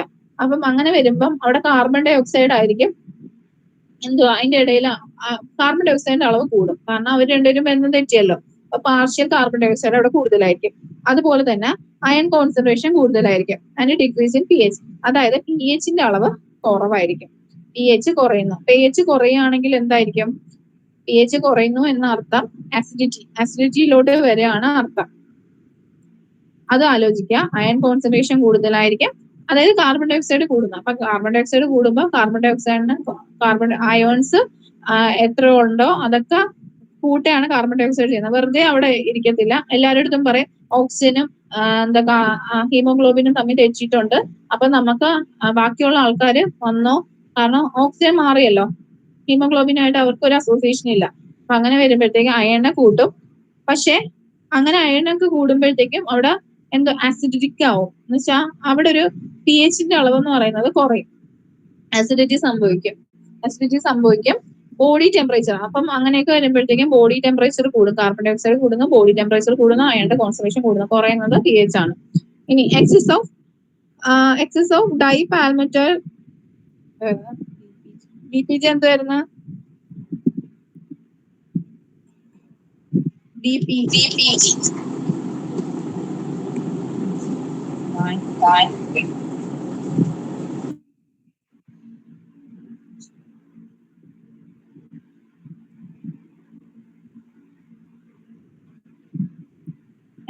DPG? നമുക്ക് 2-3 DPG എന്നൊക്കെ പറഞ്ഞ് നമ്മൾ പറയത്തില്ലേ? കേട്ടോ, ഡൈഫോസ്ഫോഗ്ലിസറേറ്റ് കേട്ടോ. ഗ്ലിസറേറ്റ് RBCക്കകത്ത് ഡൈഫോസ്ഫോഗ്ലിസറേറ്റ് കൂടുതലായിരിക്കും കേട്ടോ. അപ്പം എന്തൊക്കെ കൂടി? ഇപ്പം ടെമ്പറേച്ചർ കൂടി, അയൺ കൂടി, പാർഷ്യൽ കാർബൺ ഡൈ ഓക്സൈഡ് കൂടി, അതുപോലെ തന്നെ ഡൈഫോസ്ഫോഗ്ലിസറേറ്റും കൂടുതലായിരിക്കും. അപ്പം ഇതൊക്കെ സംഭവിക്കുന്ന കണ്ടീഷൻസ് ഏതൊക്കെയാണെന്ന്, in conditions like muscular exercise and high altitude, the DPG increases in RBC. അപ്പം നമ്മൾ മസ്കുലർ എക്സസൈസ് ചെയ്യോ അതുപോലെ തന്നെ ഹൈ ഓൾട്ടിറ്റ്യൂഡിലൊക്കെ വരുമ്പോഴത്തേക്കും DPG കൂടുതലായിരിക്കും. ഡൈഫോസ്ഫോഗ്ലിസറേറ്റ് ആണ് കേട്ടോ, ഫോസ്ഫോഗ്ലിസറിക് ആസിഡ് എന്നൊക്കെ പറയാം. RBCനകത്ത് കാണുന്നതാണ് കേട്ടോ. അപ്പം അതും കൂടുതലായിരിക്കും. അപ്പൊ എന്തൊക്കെ നമുക്ക് ഇതിനകത്ത് റൈറ്റിലോട്ട് ഷിഫ്റ്റ് ചെയ്യുമ്പോൾ ആലോചിക്കണം. എല്ലാം കൂടുതലാണ്. അസിഡിറ്റി ഒഴികെ, അതായത് pH ഒഴികെ ബാക്കി എല്ലാവരും കൂടി. അതായത് ഇവര് തമ്മിൽ ബന്ധം തെറ്റിയപ്പോഴത്തേക്കും നമ്മളിപ്പം ഒരു കോർട്ടിൽ പോകുന്നു, അപ്പം ഒരു ഡൈവേഴ്സിന് ഇതാക്കുകയാണ്, ഡിസോസിയേഷൻ അങ്ങനെ ആലോചിക്കുക. അപ്പം എന്താ സംഭവിക്കുന്നു? അവിടെ എല്ലാവരും ഒത്തുകൂടുകയല്ലേ ചെയ്യുന്നത്, ബാക്കിയുള്ളവരെല്ലാം കൂടുകയും ചെയ്യും. എന്നാൽ കുറയുന്നത് ആരായിരിക്കും? pH കുറവായിരിക്കും. അത് ആലോചിക്കുക. നിങ്ങൾ അങ്ങനെ ഒരു ഇതിൽ അങ്ങനെ കൺസെപ്റ്റിൽ ആലോചിച്ച് വെച്ചിരുന്നാൽ മതി. ഡൈഫോസ്ഫോഗ്ലിസറേറ്റ് എന്ന് പറയുന്ന സംഭവം എക്സസ് തന്നെ ആയിരിക്കും കേട്ടോ, റൈറ്റിലോട്ട് ഷിഫ്റ്റ് ചെയ്യുമ്പോൾ. ഇനി ലെഫ്റ്റിലോട്ട് ഷിഫ്റ്റ് ചെയ്യുകയാണെങ്കിൽ ഫീറ്റൽ ഹീമോഗ്ലോബിൻ സ്ട്രോങ് അഫിനിറ്റി എന്ന് പറയുന്നത് ലെഫ്റ്റിലോട്ട് ഷിഫ്റ്റ് ചെയ്യാനാണ്. അതുപോലെ തന്നെ അത് ആലോചിക്കുക. അത് മാത്രമേ ആലോചിക്കാനുള്ള. ലെഫ്റ്റിലോട്ട് വരുമ്പോഴത്തേക്ക് നമ്മൾ സാധാരണ രീതിയിലും അസോസിയേഷൻ ആണ് സംഭവിക്കുന്നത് ഓക്സിജനുമായിട്ടുള്ള. In foetal haemoglobin because more affinity for oxygen. Foetal ഹീമോഗ്ലോബിനകത്ത് ഷിഫ്റ്റ് എന്ന് വെച്ചാൽ ഒരു കർവ് എന്ന് പറയുന്നത് oxygen association curve, dissociation curve എന്നൊക്കെ പറയുന്നത് ഏകദേശം നോർമൽ കോൺസ്റ്റന്റ് ആണ്. അപ്പം അതിൽ അങ്ങോട്ടും ഇങ്ങോട്ടും വ്യത്യാസം വന്നു കഴിഞ്ഞാലും ഇതുണ്ടാവും. കൂടുതൽ അഫിനിറ്റി വരേണ്ടത് ഓക്സിജൻ ഹീമോഗ്ലോബിനിലോട്ടാണ്. ഡിസോസിയേറ്റ് ചെയ്യുമ്പോഴത്തേക്കും ബാക്കിയുള്ള ഫാക്ടേഴ്സ് എല്ലാം കൂടുതലായിരിക്കും. അപ്പൊ അത് ആലോചിക്കണേ. ഫീറ്റൽ ഹീമോഗ്ലോബിന്റെ മോർ അഫിനിറ്റി ലെഫ്റ്റിലോട്ട് പോകാനാണ് മോർ അഫിനിറ്റി. ഇതും ആലോചിക്കണം. ഇനി അടുത്തതെന്ന് വെച്ചാൽ lung compliance. It is the change in lung volume per unit change in airway pressure measured as litre per centimetre of water. നമ്മൾ നേരത്തെ ലങ് കംപ്ലൈൻസ് എത്രയാണെന്നാ പറഞ്ഞത്? Compliance of lung is question ചോദിച്ചത് 200 ml/cm. അപ്പം it is the change in lung volume per unit change in airway pressure. അപ്പം airway pressure എത്ര unit ആണോ per യൂണിറ്റില് airway pressure എത്ര ചേഞ്ച് ആവുന്നോ ആ ഒരു ഇതില് ചേഞ്ച് ചെയ്യുന്ന ലങ്ങിന്റെ വോളിയം ആണ് ലങ് കംപ്ലൈൻസ് എന്ന് പറയുന്നത്. അത് മെഷർ ചെയ്യുന്നത് litre per centimetre of water ആണ് കേട്ടോ. വാട്ടർ എന്ന് പറയുന്നതാണ് ലങ് കംപ്ലൈൻസ് എന്ന് പറയുന്നത്. അപ്പം ഇൻക്രീസ്ഡ് ഇൻ ലങ് വോളിയത്തിന്റെ ഒരു ചേഞ്ച് ആണ് ലങ് കംപ്ലൈൻസ് എന്ന് പറയുന്നത്. ഇൻക്രീസ്ഡ് ഇൻ അതായത് ഒബ്സ്ട്രക്റ്റീവ് ഡിസീസസ് ലൈക്ക് എംഫൈസീമയിലൊക്കെ കൂടുതലായിരിക്കും ലങ് കംപ്ലൈൻസ്. ലങ് കംപ്ലൈൻസ് കുറവായിരിക്കും restrictive disease, pulmonary fibrosis, pulmonary oedema ഇതിനകത്തൊക്കെ കുറവായിരിക്കും കേട്ടോ. അപ്പൊ നമ്മൾ നേരത്തെ ഒരു ക്വസ്റ്റ്യൻ പറഞ്ഞപ്പോഴത്തേക്ക് ലങ് കംപ്ലൈൻസിന്റെ കാര്യം പറഞ്ഞിട്ടുണ്ടായിരുന്നു റെസ്ട്രിക്റ്റീവ് ഡിസീസ് ഒബ്സ്ട്രക്റ്റീവ് ഡിസീസിന്റെ കേസിൽ. അപ്പൊ ലങ് കംപ്ലൈൻസ് ഇൻക്രീസ് ആയിരിക്കും എന്തോതിൽ ഒബ്സ്ട്രക്റ്റീവ് ഡിസീസ് എംഫൈസീമ പോലത്തെ ഉള്ളതിനകത്ത്, കുറവായിരിക്കും റെസ്ട്രിക്റ്റീവ് ഡിസീസസിനകത്ത്. അതും കൂടെ ആലോചിക്കണം കേട്ടോ. ഒബ്സ്ട്രക്റ്റീവ് ഡിസീസിനകത്ത് അപ്പം FeE1 FeC റേഷ്യോ എങ്ങനെ ആയിരിക്കും? ഒബ്സ്ട്രക്റ്റീവിനകത്ത് കുറവായിരിക്കും, പക്ഷെ ലങ് കംപ്ലൈൻസ് കൂടുതലായിരിക്കും. അതായത് ലങ് വോളിയത്തിന്റെ ചേഞ്ച് അവിടെ കൂടുതലായിരിക്കും, കാരണം ഒബ്സ്ട്രക്റ്റീവ് ഡിസീസ് അല്ലേ. അപ്പം ലങ് വോളിയത്തിന്റെ ചേഞ്ച് എന്ന് പറയുന്നത് അവിടെ കൂടുതലായിരിക്കും കേട്ടോ. അത് മറന്നുപോയി, ലങ് കംപ്ലൈൻസ് കൂടുതലായിരിക്കും ഒബ്സ്ട്രക്റ്റീവ് ഡിസീസസിനകത്ത്. സംഭവിക്കുന്നത് എന്താ? നമ്മുടെ ഒബ്സ്ട്രക്റ്റീവ് ഡിസീസ് എന്ന് പറഞ്ഞാൽ റെസ്പിറേറ്ററി ആണ് മെയിൻ ആയിട്ടുള്ള കോസ് എന്ന് പറയുന്നത്. എംഫൈസീമ അങ്ങനത്തെ കണ്ടീഷൻസ് ആണ് അവിടെ വരുന്നത്. അപ്പൊ FeE1 അപ്പൊ റെസ്പിറേറ്ററി ആയിട്ട് അവിടെ എക്സ്പയർ ചെയ്യാനുള്ള ആ ഒരു അതൊക്കെ കുറവായിരിക്കും. FeE1 FeC ഒക്കെ കുറവാണ്. അങ്ങനെ വരുമ്പോഴത്തേക്കും അവിടെ എന്താ സംഭവിക്കുന്നത്? ലങ് വോളിയത്തിന് ഒരു ചേഞ്ച് ഉണ്ടാവും, അത് കൂടത്തതേ ഉള്ളൂ. അങ്ങനെ ലങ്ങിന്റെ ഒരു ഇതല്ലേ. റെസ്ട്രിക്റ്റീവ് ഡിസീസിൽ പക്ഷെ അങ്ങനെ അത് കുറവായിരിക്കും, ഡിക്രീസ്ഡ് ആയിരിക്കും. പിന്നെ അത് മാത്രമല്ല, പിന്നെ ആലോചിക്കേണ്ട FeE1 FeC എന്ന് പറഞ്ഞാൽ കൂടുതലായിരിക്കും. അപ്പൊ ലങ് കംപ്ലൈൻസ് ഏകദേശം FeE1 FeC എന്ന് പറയുന്നത് ഇൻവേഴ്സ്ലി പ്രൊപ്പോർഷണൽ ആണെന്ന് ആലോചിക്കുക കേട്ടോ. ഒരെണ്ണം കൂടുമ്പോൾ ഒരെണ്ണം കുറയും. ഇനി നമ്മൾ പറഞ്ഞ അനാട്ടമിക് ഡെഡ് സ്പേസിന്റെ കാര്യം. ഡെഡ് സ്പേസ് എന്ന് പറയുന്നത് is defined as the part of respiratory tract where gaseous exchange does not take place. നമ്മൾ നേരത്തെ പറഞ്ഞില്ലേ, ഗേഷ്യസ് എക്സ്ചേഞ്ച് നടക്കാത്ത സ്ഥലമാണ് ഡെഡ് സ്പേസ് എന്ന് പറയുന്നത്. ടൈപ്പ് ഓഫ് ഡെഡ് സ്പേസ് എന്ന് പറയുന്നത് അനാട്ടമിക്കൽ ഡെഡ് സ്പേസും ഉണ്ട്, ഫിസിയോളജിക്കൽ ഡെഡ് സ്പേസും ഉണ്ട്. അനാട്ടമിക്കൽ ഡെഡ് സ്പേസ് എന്ന് പറയുന്നത് extend from nose up to terminal bronchiole. Nose മുതൽ ടെർമിനൽ ബ്രോൺക്യൂൾ വരെയുള്ള ഭാഗത്താണ് അനാട്ടമിക്കൽ ഡെഡ് സ്പേസ് ഉള്ളത്. ഇവിടെ ഒന്നും എന്തോ നടക്കുന്നില്ല, only as the passage four air movement മാത്രമേ പാസേജ് നടക്കുന്നുള്ളൂ, പക്ഷെ ഗ്യാസ് എക്സ്ചേഞ്ച് ഒന്നും നടക്കുന്നില്ല. അതാണ് അനാട്ടമിക്കൽ ഡെഡ് സ്പേസ് എന്ന് വെച്ചാൽ. അനാട്ടമി അനുസരിച്ച് നോക്കുമ്പോഴത്തേക്കും നമ്മുടെ നോസ് മുതൽ ടെർമിനൽ ബ്രോൺക്യൂൾ വരെയാണ് അനാട്ടമിക്കൽ ഡെഡ് സ്പേസ് ഉള്ളത്. ഈ ഫിസിയോളജിക്കൽ ഡെഡ് സ്പേസ് എന്ന് പറയുന്നത് includes dead space plus 2 additional volumes. അതായത് ഡെഡ് സ്പേസ് നേരത്തെ പറഞ്ഞ അനാട്ടമിക്കൽ ഡെഡ് സ്പേസിന്റെ കൂടെ 2 അഡീഷണൽ വോളിയംസും കൂടെ ചേരും. അത് അഡീഷണൽ വോളിയംസ് ഏതൊക്കെയാന്ന് വെച്ചാൽ നോൺ ഫങ്ഷനിങ് ആൽവിയോളെ, അതായത് ഫിസിയോളജിക്കലി നടക്കാത്ത സംഭവം, ഫങ്ഷണലി നടക്കാത്ത സംഭവമാണ്. അതായത് ഇനി ആൽവിയോളയിൽ ഫങ്ഷൻ ചെയ്യാത്ത കുറച്ച് ആൾക്കാരാണ് അവര്. അതുപോലെ air in the alveoli which do not receive adequate blood flow, gaseous exchange, അതായത് അഡിക്വേറ്റ് ബ്ലഡ് ഫ്ലോ കിട്ടാത്ത സ്ഥലങ്ങൾ, അവിടെയും ഗ്യാസ് എക്സ്ചേഞ്ച് നടക്കത്തില്ല, കാരണം ബ്ലഡ് സപ്ലൈ ഇൻഅഡിക്വേറ്റ് ആയതുകൊണ്ട് അവിടെ നടക്കത്തില്ല. അപ്പൊ ഫിസിയോളജിക്കൽ ഡെഡ് സ്പേസ് എന്ന് പറഞ്ഞാൽ നേരത്തെ പറഞ്ഞതും അതുപോലെ ഫങ്ഷൻലെസ് ആയിട്ടുള്ളത്, അതായത് ആൽവിയോളയിൽ ഫങ്ഷൻലെസ് ആയിട്ടുള്ള സ്ഥലങ്ങളിലും നമുക്ക് ഫിസിയോളജിക്കൽ ഡെഡ് സ്പേസ് ആയിരിക്കും, ഗ്യാസ് എക്സ്ചേഞ്ച് നടക്കത്തില്ല. ഇനി നമുക്ക് പറയാനുള്ളതെന്ന് വെച്ചാല്, അപ്പം ഇത് കിട്ടിയോ? ഡെഡ് സ്പേസിന്റെ കാര്യം കിട്ടിയോ? അപ്പൊ നമ്മൾ എന്തായിരുന്നു നേരത്തെ ആൽവിയോളർ വെന്റിലേഷൻ എന്തായിരുന്നു പറഞ്ഞത്?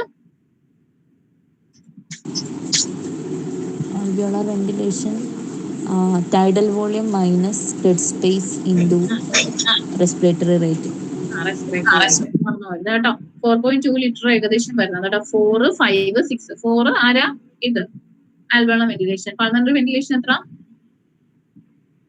5 ആണോ?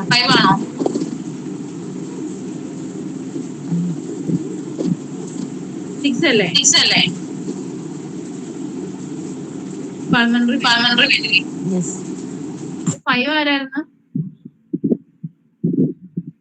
കാർഡിയാക് ഔട്ട്പുട്ട് കേട്ടോ. കാർഡിയാക് ഔട്ട്പുട്ട് അതിനാ ഞാൻ 4, 5, 6 എന്ന് പറഞ്ഞത്. 4 എന്ന് പറയുന്നത് ആൽവെോളർ വെന്റിലേഷൻ, 5 എന്ന് പറയുന്നത് കാർഡിയാക് ഔട്ട്പുട്ട്, 6 എന്ന് പറയുന്നത് പൾമണറി വെന്റിലേഷൻ കേട്ടോ. 4, 5, 6 ആ ഒരു രീതിയിൽ പഠിച്ചു വെച്ചേക്കണേ. കിട്ടിയോ? അത് ഡെഡ് സ്പേസ് കിട്ടിയോ? ഗ്യാസ് എക്സ്ചേഞ്ച് നടക്കാം. ഇനി അടുത്തത് നമ്മുടെ അബ്നോർമൽ ആയിട്ടുള്ള റെസ്പിറേറ്ററി. ഡോക്ടറെ, ഇന്നത്തേക്ക് ക്ലാസ് മതിയായില്ലേ? 1.5 മണിക്കൂറായില്ലേ? അപ്പം 1 മണിക്കൂർ അല്ല, ഒരു അരമണിക്കൂറും കൂടെ ഇരിക്കാവോ?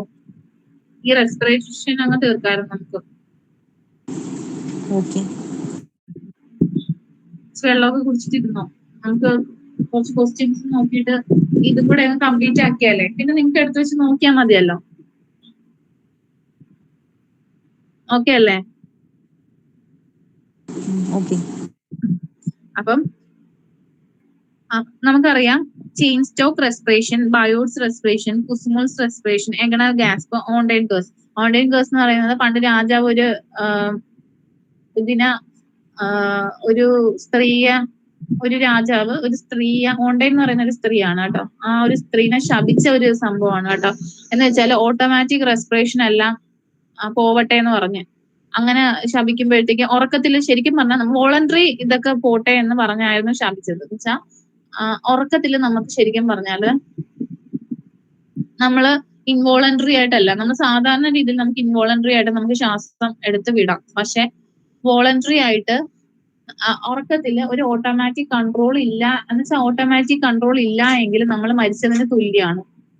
അതാണ് ഓൺലൈൻ കേസ് എന്ന് പറയുന്നത്. ശപിച്ച് അപ്പം നമ്മുടെ CNS ആ ഭാഗത്തു നിന്നുള്ള ഒരു ഇത് നമുക്ക് റെസ്പയർ ചെയ്യാനുള്ള ഒരു സംഭവം കിട്ടുന്നില്ല. CNS ഇതാവുന്നില്ല. അതാണ് ശാപം എന്ന് പറയുന്നത്. അപ്പം CNS അവിടെ നിന്ന് വരാതിരിക്കുമ്പോഴത്തേക്കും നമ്മൾ ശരിക്കും പറഞ്ഞാൽ നമ്മുടെ ഒരു പ്രക്രിയ ഒന്ന് ആലോചിച്ച് നോക്കിയാൽ ഉറങ്ങുന്നു നമ്മള്. അപ്പൊ ശ്വാസം എങ്ങനെയായിരിക്കും എടുത്തു വിടുന്നത്? നമ്മൾ അറിഞ്ഞോണ്ടല്ലോ. അറിഞ്ഞോണ്ടാണോ? അല്ല. അപ്പം ആ ഒരു സംഭവം അത് നമ്മുടെ ആ ഓട്ടോമാറ്റിക് സംഭവം എന്ന് പറയുന്നത് അവിടെ നിക്കണേ എന്ന് പറഞ്ഞുള്ള ശാപമായിരുന്നു കൊടുത്തത്. അതാണ് ഓൺലൈൻ കേസ് എന്ന് പറയുന്നത്. അപ്പൊ ഉറക്കത്തിൽ എന്ത് സംഭവിക്കും? ഉറക്കത്തിൽ ആ സ്ത്രീ അങ്ങ് മരിച്ചു പോകും. കാരണം ശ്വസിക്കാൻ പറ്റത്തില്ല. ആ ഒരു ഓട്ടോമാറ്റിക് കൺട്രോളല്ലേ പോയത്. ഓക്കെ, ആ ഒരു സംഭവം കിട്ടിയോ? കാരണം നമ്മൾ ഉണർന്നിരിക്കുവാണെങ്കിൽ നമ്മൾ അല്ലാണ്ട് തന്നെ നമ്മൾ എങ്ങനെയെങ്കിലും ശ്വാസം എടുത്ത് വിടാൻ ശ്രമിക്കും. കാരണം 2 തരത്തിൽ നമുക്ക് ശ്വാസം എടുത്ത് വിടാം, വോളണ്ടറി ആയിട്ട് ഇൻവോളണ്ടറി. അതായത് ഓട്ടോമാറ്റിക് കൺട്രോളോട് കൂടിയും നമ്മുടെ ഒരു കൺട്രോളോട് കൂടി നമുക്ക് ശ്വാസം എടുത്ത് വിടാൻ പറ്റുന്നുണ്ട്. പക്ഷേ നമുക്കത് ഉണർന്നിരിക്കുമ്പോൾ പറ്റും, പക്ഷെ ഉറക്കത്തിൽ നമുക്കത് പറ്റില്ല. അതാണ് ഓൺലൈൻ കേസ് എന്ന് പറയുന്നത് കേട്ടോ. ലോസ് ഓഫ് ഓട്ടോമാറ്റിക് റെസ്പിറേഷൻ അത് കിട്ടിയില്ലേ? ഇനി Cheyne Stokes respiration, Biot's respiration, Kussmaul, അതുപോലെ എഗണെ എന്ന് പറയുമ്പോൾ ചെയിൻ സ്റ്റോക്ക് റെസ്പിറേഷൻ എന്ന് പറയുന്നത് അതായത്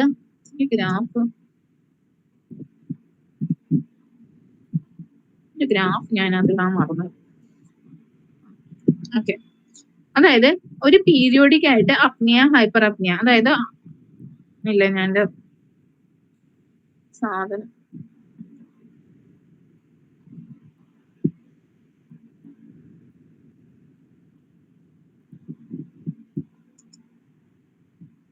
ടൂള് കിട്ടുമായിരുന്നല്ലോ വരയ്ക്കാനുള്ള, അതാണ് നോക്കുന്നത് കേട്ടോ. തൊട്ടിട്ട് വരുന്നില്ല.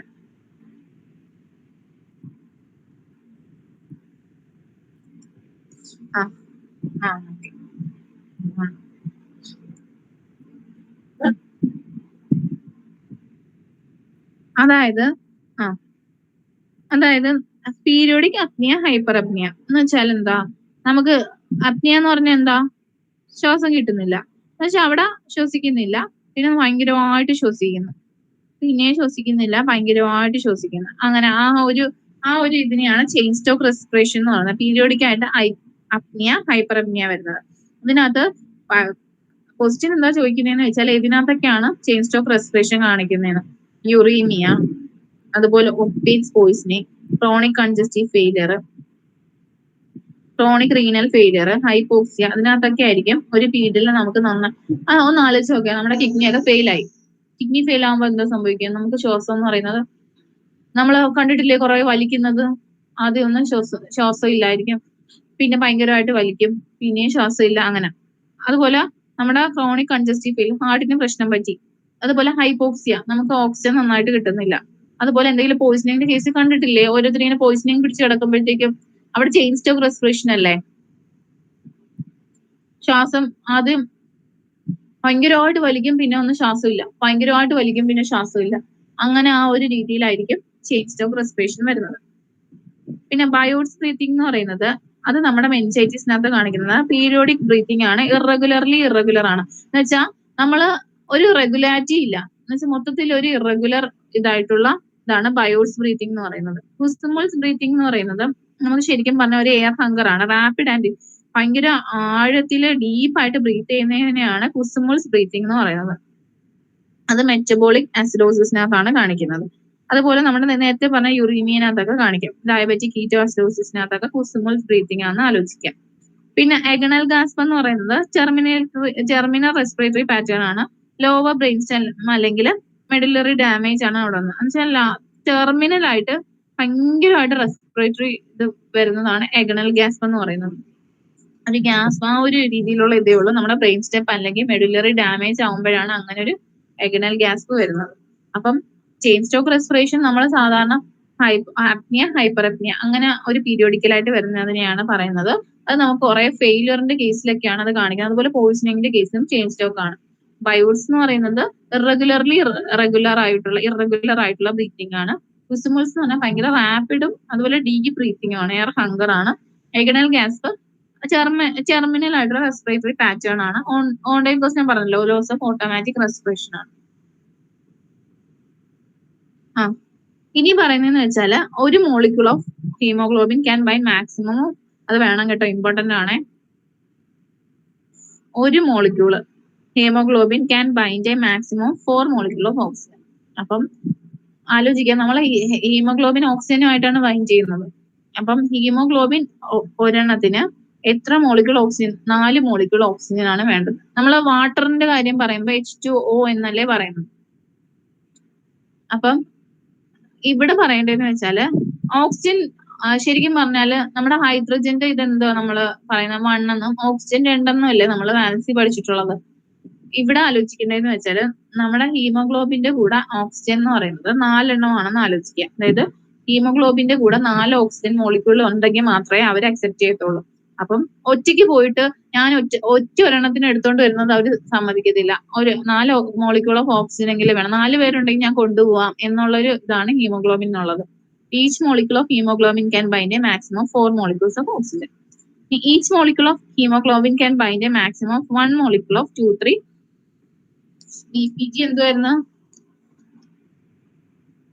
DPG എന്തുവായിരുന്നു? ബൈഫോസ്ഫോഗ്ലിസറിക് ആസിഡ് അല്ലെങ്കിൽ ബൈഫോസ്ഫോഗ്ലിസറൈഡ് എന്ന് പറയും. DPG എന്തായിരിക്കും? ഓക്കെ, അപ്പൊ ഇതൊക്കെ നമ്മുടെ RBCനകത്തുള്ളതാണേ. അപ്പം അതെന്ന് പറയുമ്പോൾ ഒരു മോളിക്യൂൾ ഓഫ് ഹീമോഗ്ലോബിന് ഒരു മോളിക്യൂളോ ഒരാളെ മതി, 2,3 DPG മതി. ഒരാളുണ്ടെങ്കിൽ എന്ന് വെച്ചാൽ അവരുടെ ഒരു പേര് തന്നെ വലിയൊരു പേരല്ലേ, അപ്പം ഒരാളെ തന്നെ അവർ അക്സെപ്റ്റ് ചെയ്യും. Oxygen 4 molecule. Is the partial pressure of oxygen at which haemoglobin is 50% saturation. അതായത് P50 ഓഫ് ഹീമോഗ്ലോബിൻ എന്ന് പറയുന്നത് partial pressure of oxygen at which haemoglobin is 50% saturated with oxygen. അതായത് 50% സാച്ചുറേറ്റഡ് ഓക്സിജനായിട്ട് സാച്ചുറേറ്റ് ആയി എന്നുള്ളതിന്റെ പാർഷ്യൽ പ്രഷർ ആണ് P50 എന്ന് പറയുന്നത് ഓക്സിജന്റെ. പിന്നെ റെസ്പിറേറ്ററി എക്സ്ചേഞ്ച് റേഷ്യോ എന്ന് പറയുന്നത് cardiac output by oxygen input ആണ് കേട്ടോ. റെസ്പിറേറ്ററി എക്സ്ചേഞ്ച് റേഷ്യോ എന്താന്ന് ചോദിച്ചാല് കാർബൺ ഡൈ ഓക്സൈഡ് പുറത്തു കളയുന്നു by oxygen input, oxygen accept ചെയ്യുന്നത്. റെസ്പിറേറ്ററി കോഷൻ എന്ന് പറഞ്ഞാൽ molar ratio of carbon dioxide production to oxygen consumption. അത് നിങ്ങൾ വായിച്ചു പോകണം കേട്ടോ. പിന്നെ പറയാനുള്ളതെന്ന് വെച്ചാല്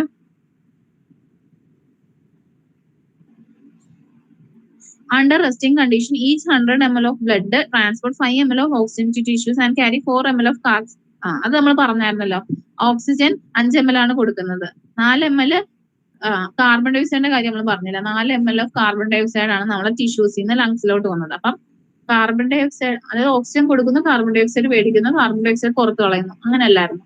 അപ്പം നമ്മുടെ ടിഷ്യൂസിന് 4 ml ഓക്സിജൻ കൊടുക്കുമ്പോൾ അവർ 5 ml കാർബൺ ഡൈ ഓക്സൈഡ് നമ്മുടെ തരും. തിരിച്ച് നമ്മൾ അതെന്താണ് നമ്മൾ പുറത്തു കളയണം. അത് ആലോചിക്കണം കേട്ടോ. പിന്നെ death occurs usually when pH 100 ml ബ്ലഡിനകത്താണ് ടിഷ്യൂസിൽ നിന്ന് മേടിക്കുന്നതാണ് കേട്ടോ. 100 ml ഓഫ് ബ്ലഡിനകത്ത് 5 ml ഓക്സിജൻ നമ്മൾ ടിഷ്യൂസിന് കൊടുത്തിട്ട് 4 ml കാർബൺ ഡൈ ഓക്സൈഡ്, 5 കൊടുത്തെങ്കിലും 4 നമ്മൾ എടുക്കത്തുള്ളൂ. അതുപോലെ മറ്റു കാര്യങ്ങളും ആലോചിക്കുക. എന്തോ നമ്മൾ നേരത്തെ പറഞ്ഞ കാർബൺ ഡൈ ഓക്സൈഡിന്റെയും ഓക്സിജന്റെയും കാര്യം നമ്മൾ എത്ര ഓക്സിജൻ ഇതാക്കും പറഞ്ഞേ? 4. ഓക്കെ. പിന്നെ അത് ആലോചിക്കണം. പിന്നെ വേറെ ആലോചിക്കേണ്ടതെന്ന് വെച്ചാല് death occurs usually when pH of blood falls below 6.9. pH 6.9 താഴെ ഫോളോ ചെയ്യുകയാണെങ്കിൽ, എത്രത്തോളം ഇത് വരികയാണെങ്കിൽ ഡെത്ത് ഒക്കർ ചെയ്യും. അത് ആലോചിക്കുക. ശരിക്കും പറഞ്ഞാൽ നമ്മുടെ pH ബ്ലഡിന്റെ എത്ര? എക്സാമിനുള്ള ക്വസ്റ്റ്യൻ ആണ് കേട്ടോ.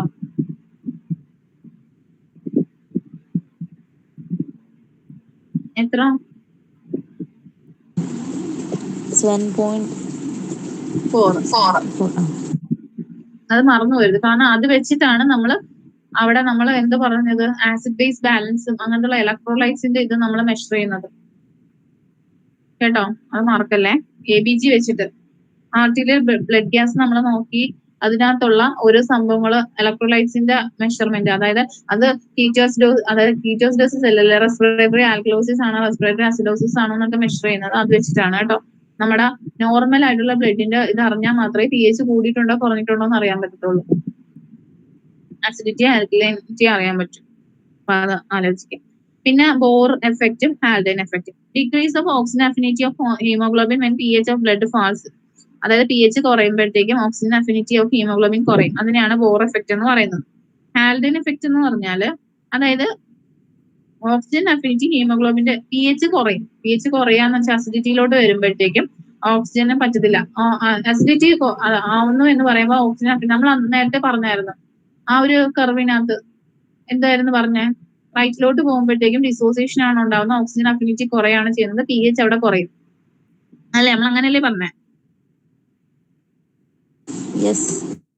അതിനെയാണ് ബോർ എഫക്റ്റ് എന്ന് പറയുന്നത് കേട്ടോ. ആ ഒരു അത് വരുമ്പോഴത്തേക്കും അഫിനിറ്റി കുറയും. അങ്ങനെ pH കുറഞ്ഞാലും അഫിനിറ്റി കുറയും. അതിനെയാണ് ബോർ എഫക്റ്റ് എന്ന് പറയുന്നത്.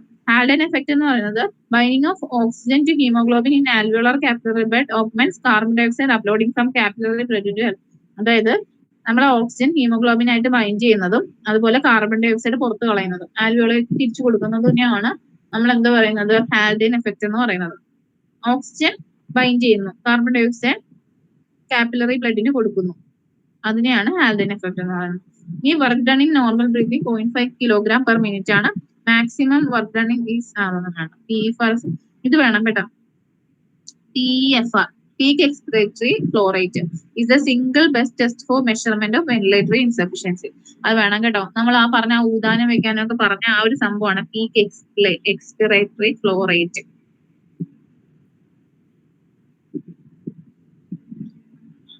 ഇനി ഇതും കൂടെ ഉള്ളു കേട്ടോ. ഹൈപ്പോക്സിയ, അനീമിക് ഹൈപ്പോക്സിയ, അങ്ങനത്തെ കുറച്ച് ഹൈപ്പോക്സിയയുടെ കേസ് ഉള്ള കൂടി. ഹൈപ്പോക്സിക് ഹൈപ്പോക്സിയ ആണ് നമ്മൾ പറയാൻ പോകുന്നത്. അതിനകത്ത് ഹൈപ്പോക്സിയ അതെന്ന് പറയുന്നത് ലോ ആർട്ടീരിയൽ പാർഷ്യൽ ഓക്സിജൻ ആണ്. ഇവിടെ എന്ന് പറയുന്നത് റെസ്പിറേറ്ററി ട്രാക്ട് ഒബ്സ്ട്രക്ഷൻ അല്ലെങ്കിൽ central depression by analgesics, neuromuscular palsy, lung disease like atelectasis, pneumonia, pneumothorax ഒക്കെ വരുമ്പോൾ നമുക്ക് ഹൈപ്പോക്സിയ ഉണ്ടാവും. അതായത് മൊത്തത്തിൽ ഒരു ഹൈപ്പോക്സിയ ഉണ്ടാവും. ഓക്സിജൻ നല്ല രീതിയിൽ കുറഞ്ഞ്, ആർട്ടീരിയൽ പാർഷ്യൽ ഓക്സിജൻ കുറഞ്ഞ് മൊത്തത്തിൽ റെസ്പിറേറ്ററി ഒബ്സ്ട്രക്ഷൻ കാരണം അല്ലെങ്കിൽ അനൽജെസിക്സിന്റെ യൂസ് കാരണം അല്ലെങ്കിൽ ന്യൂറോമസ്കുലർ പാൽസി എന്തെങ്കിലും ഉണ്ടെങ്കിൽ, പിന്നെ lung disease അത്ലക്റ്റിയാസിസ്, pneumonia, pneumothorax air എങ്ങനെ കയറിയിട്ടുണ്ടെങ്കിലൊക്കെ നമുക്ക് ഹൈപ്പോക്സിയ, അവിടെ നമ്മൾ ഓക്സിജൻ തെറാപ്പിയാണ് കൂടുതലായിട്ട് ചെയ്യുന്നത്. ഇനി അനീമിക് ഹൈപ്പോക്സിയ, അടുത്തൊരു ഇതാണ് അനീമിക് ഹൈപ്പോക്സിയ. അവിടെ സംഭവിക്കുന്നത് എന്താണെന്ന് വെച്ചാൽ കാർബൺ മോണോക്സൈഡ് പോയിസണിങ്ങിലാണ് അങ്ങനെ സംഭവിക്കുന്നത്. ഇവിടെ പാർഷ്യൽ ഓക്സിജന്റെ അളവ് നോർമൽ ആണ് കേട്ടോ, അത് ഇമ്പോർട്ടന്റ് ആണ് കേട്ടോ. അതായത് അനീമിക് ഹൈപ്പോക്സിയ എന്ന് പറയുന്നത് ഇവിടെ ആർട്ടിലെ ഓക്സിജൻ എന്ന് പറയുന്നത് കണ്ടന്റ് റെഡ്യൂസ്ഡ് ആണ്, പക്ഷെ പാർഷ്യൽ ഓക്സിജൻ എന്ന് പറയുന്നത് നോർമൽ ആയിരിക്കും. മറ്റേതിനകത്ത് ആർട്ടീരിയലും പാർഷ്യൽ ഓക്സിജനും എല്ലാം ലോ ആയിരിക്കും, ഹൈപ്പോക്സിനകത്ത്. ഇതിനകത്ത് പാർഷ്യൽ ഓക്സിജൻ എന്ന് പറയുന്നത് നോർമൽ ആയിരിക്കും, പക്ഷെ ആർട്ടീരിയൽ ഓക്സിജൻ കുറവാണ്, ആർട്ടറിക്കകത്ത് ഓക്സിജൻ കുറവായിരിക്കും. അത് ആലോചിക്കാം. പാർഷ്യൽ ഓക്സിജൻ പക്ഷെ നോർമൽ ആയിരിക്കും. ഇവിടെ പെരിഫറൽ കീമോ റിസപ്റ്റേഴ്സ് സ്റ്റിമുലേറ്റ് ചെയ്യാത്തതിന്റെ ഭാഗമായിട്ടാണ് അനീമിക് ഹൈപ്പോക്സിയ ഉണ്ടാവുന്നത്. അത് ആലോചിക്കുക. എന്താ നമ്മളിപ്പോ പറഞ്ഞ അനീമിക്ക എന്ന് പറയുമ്പോ A4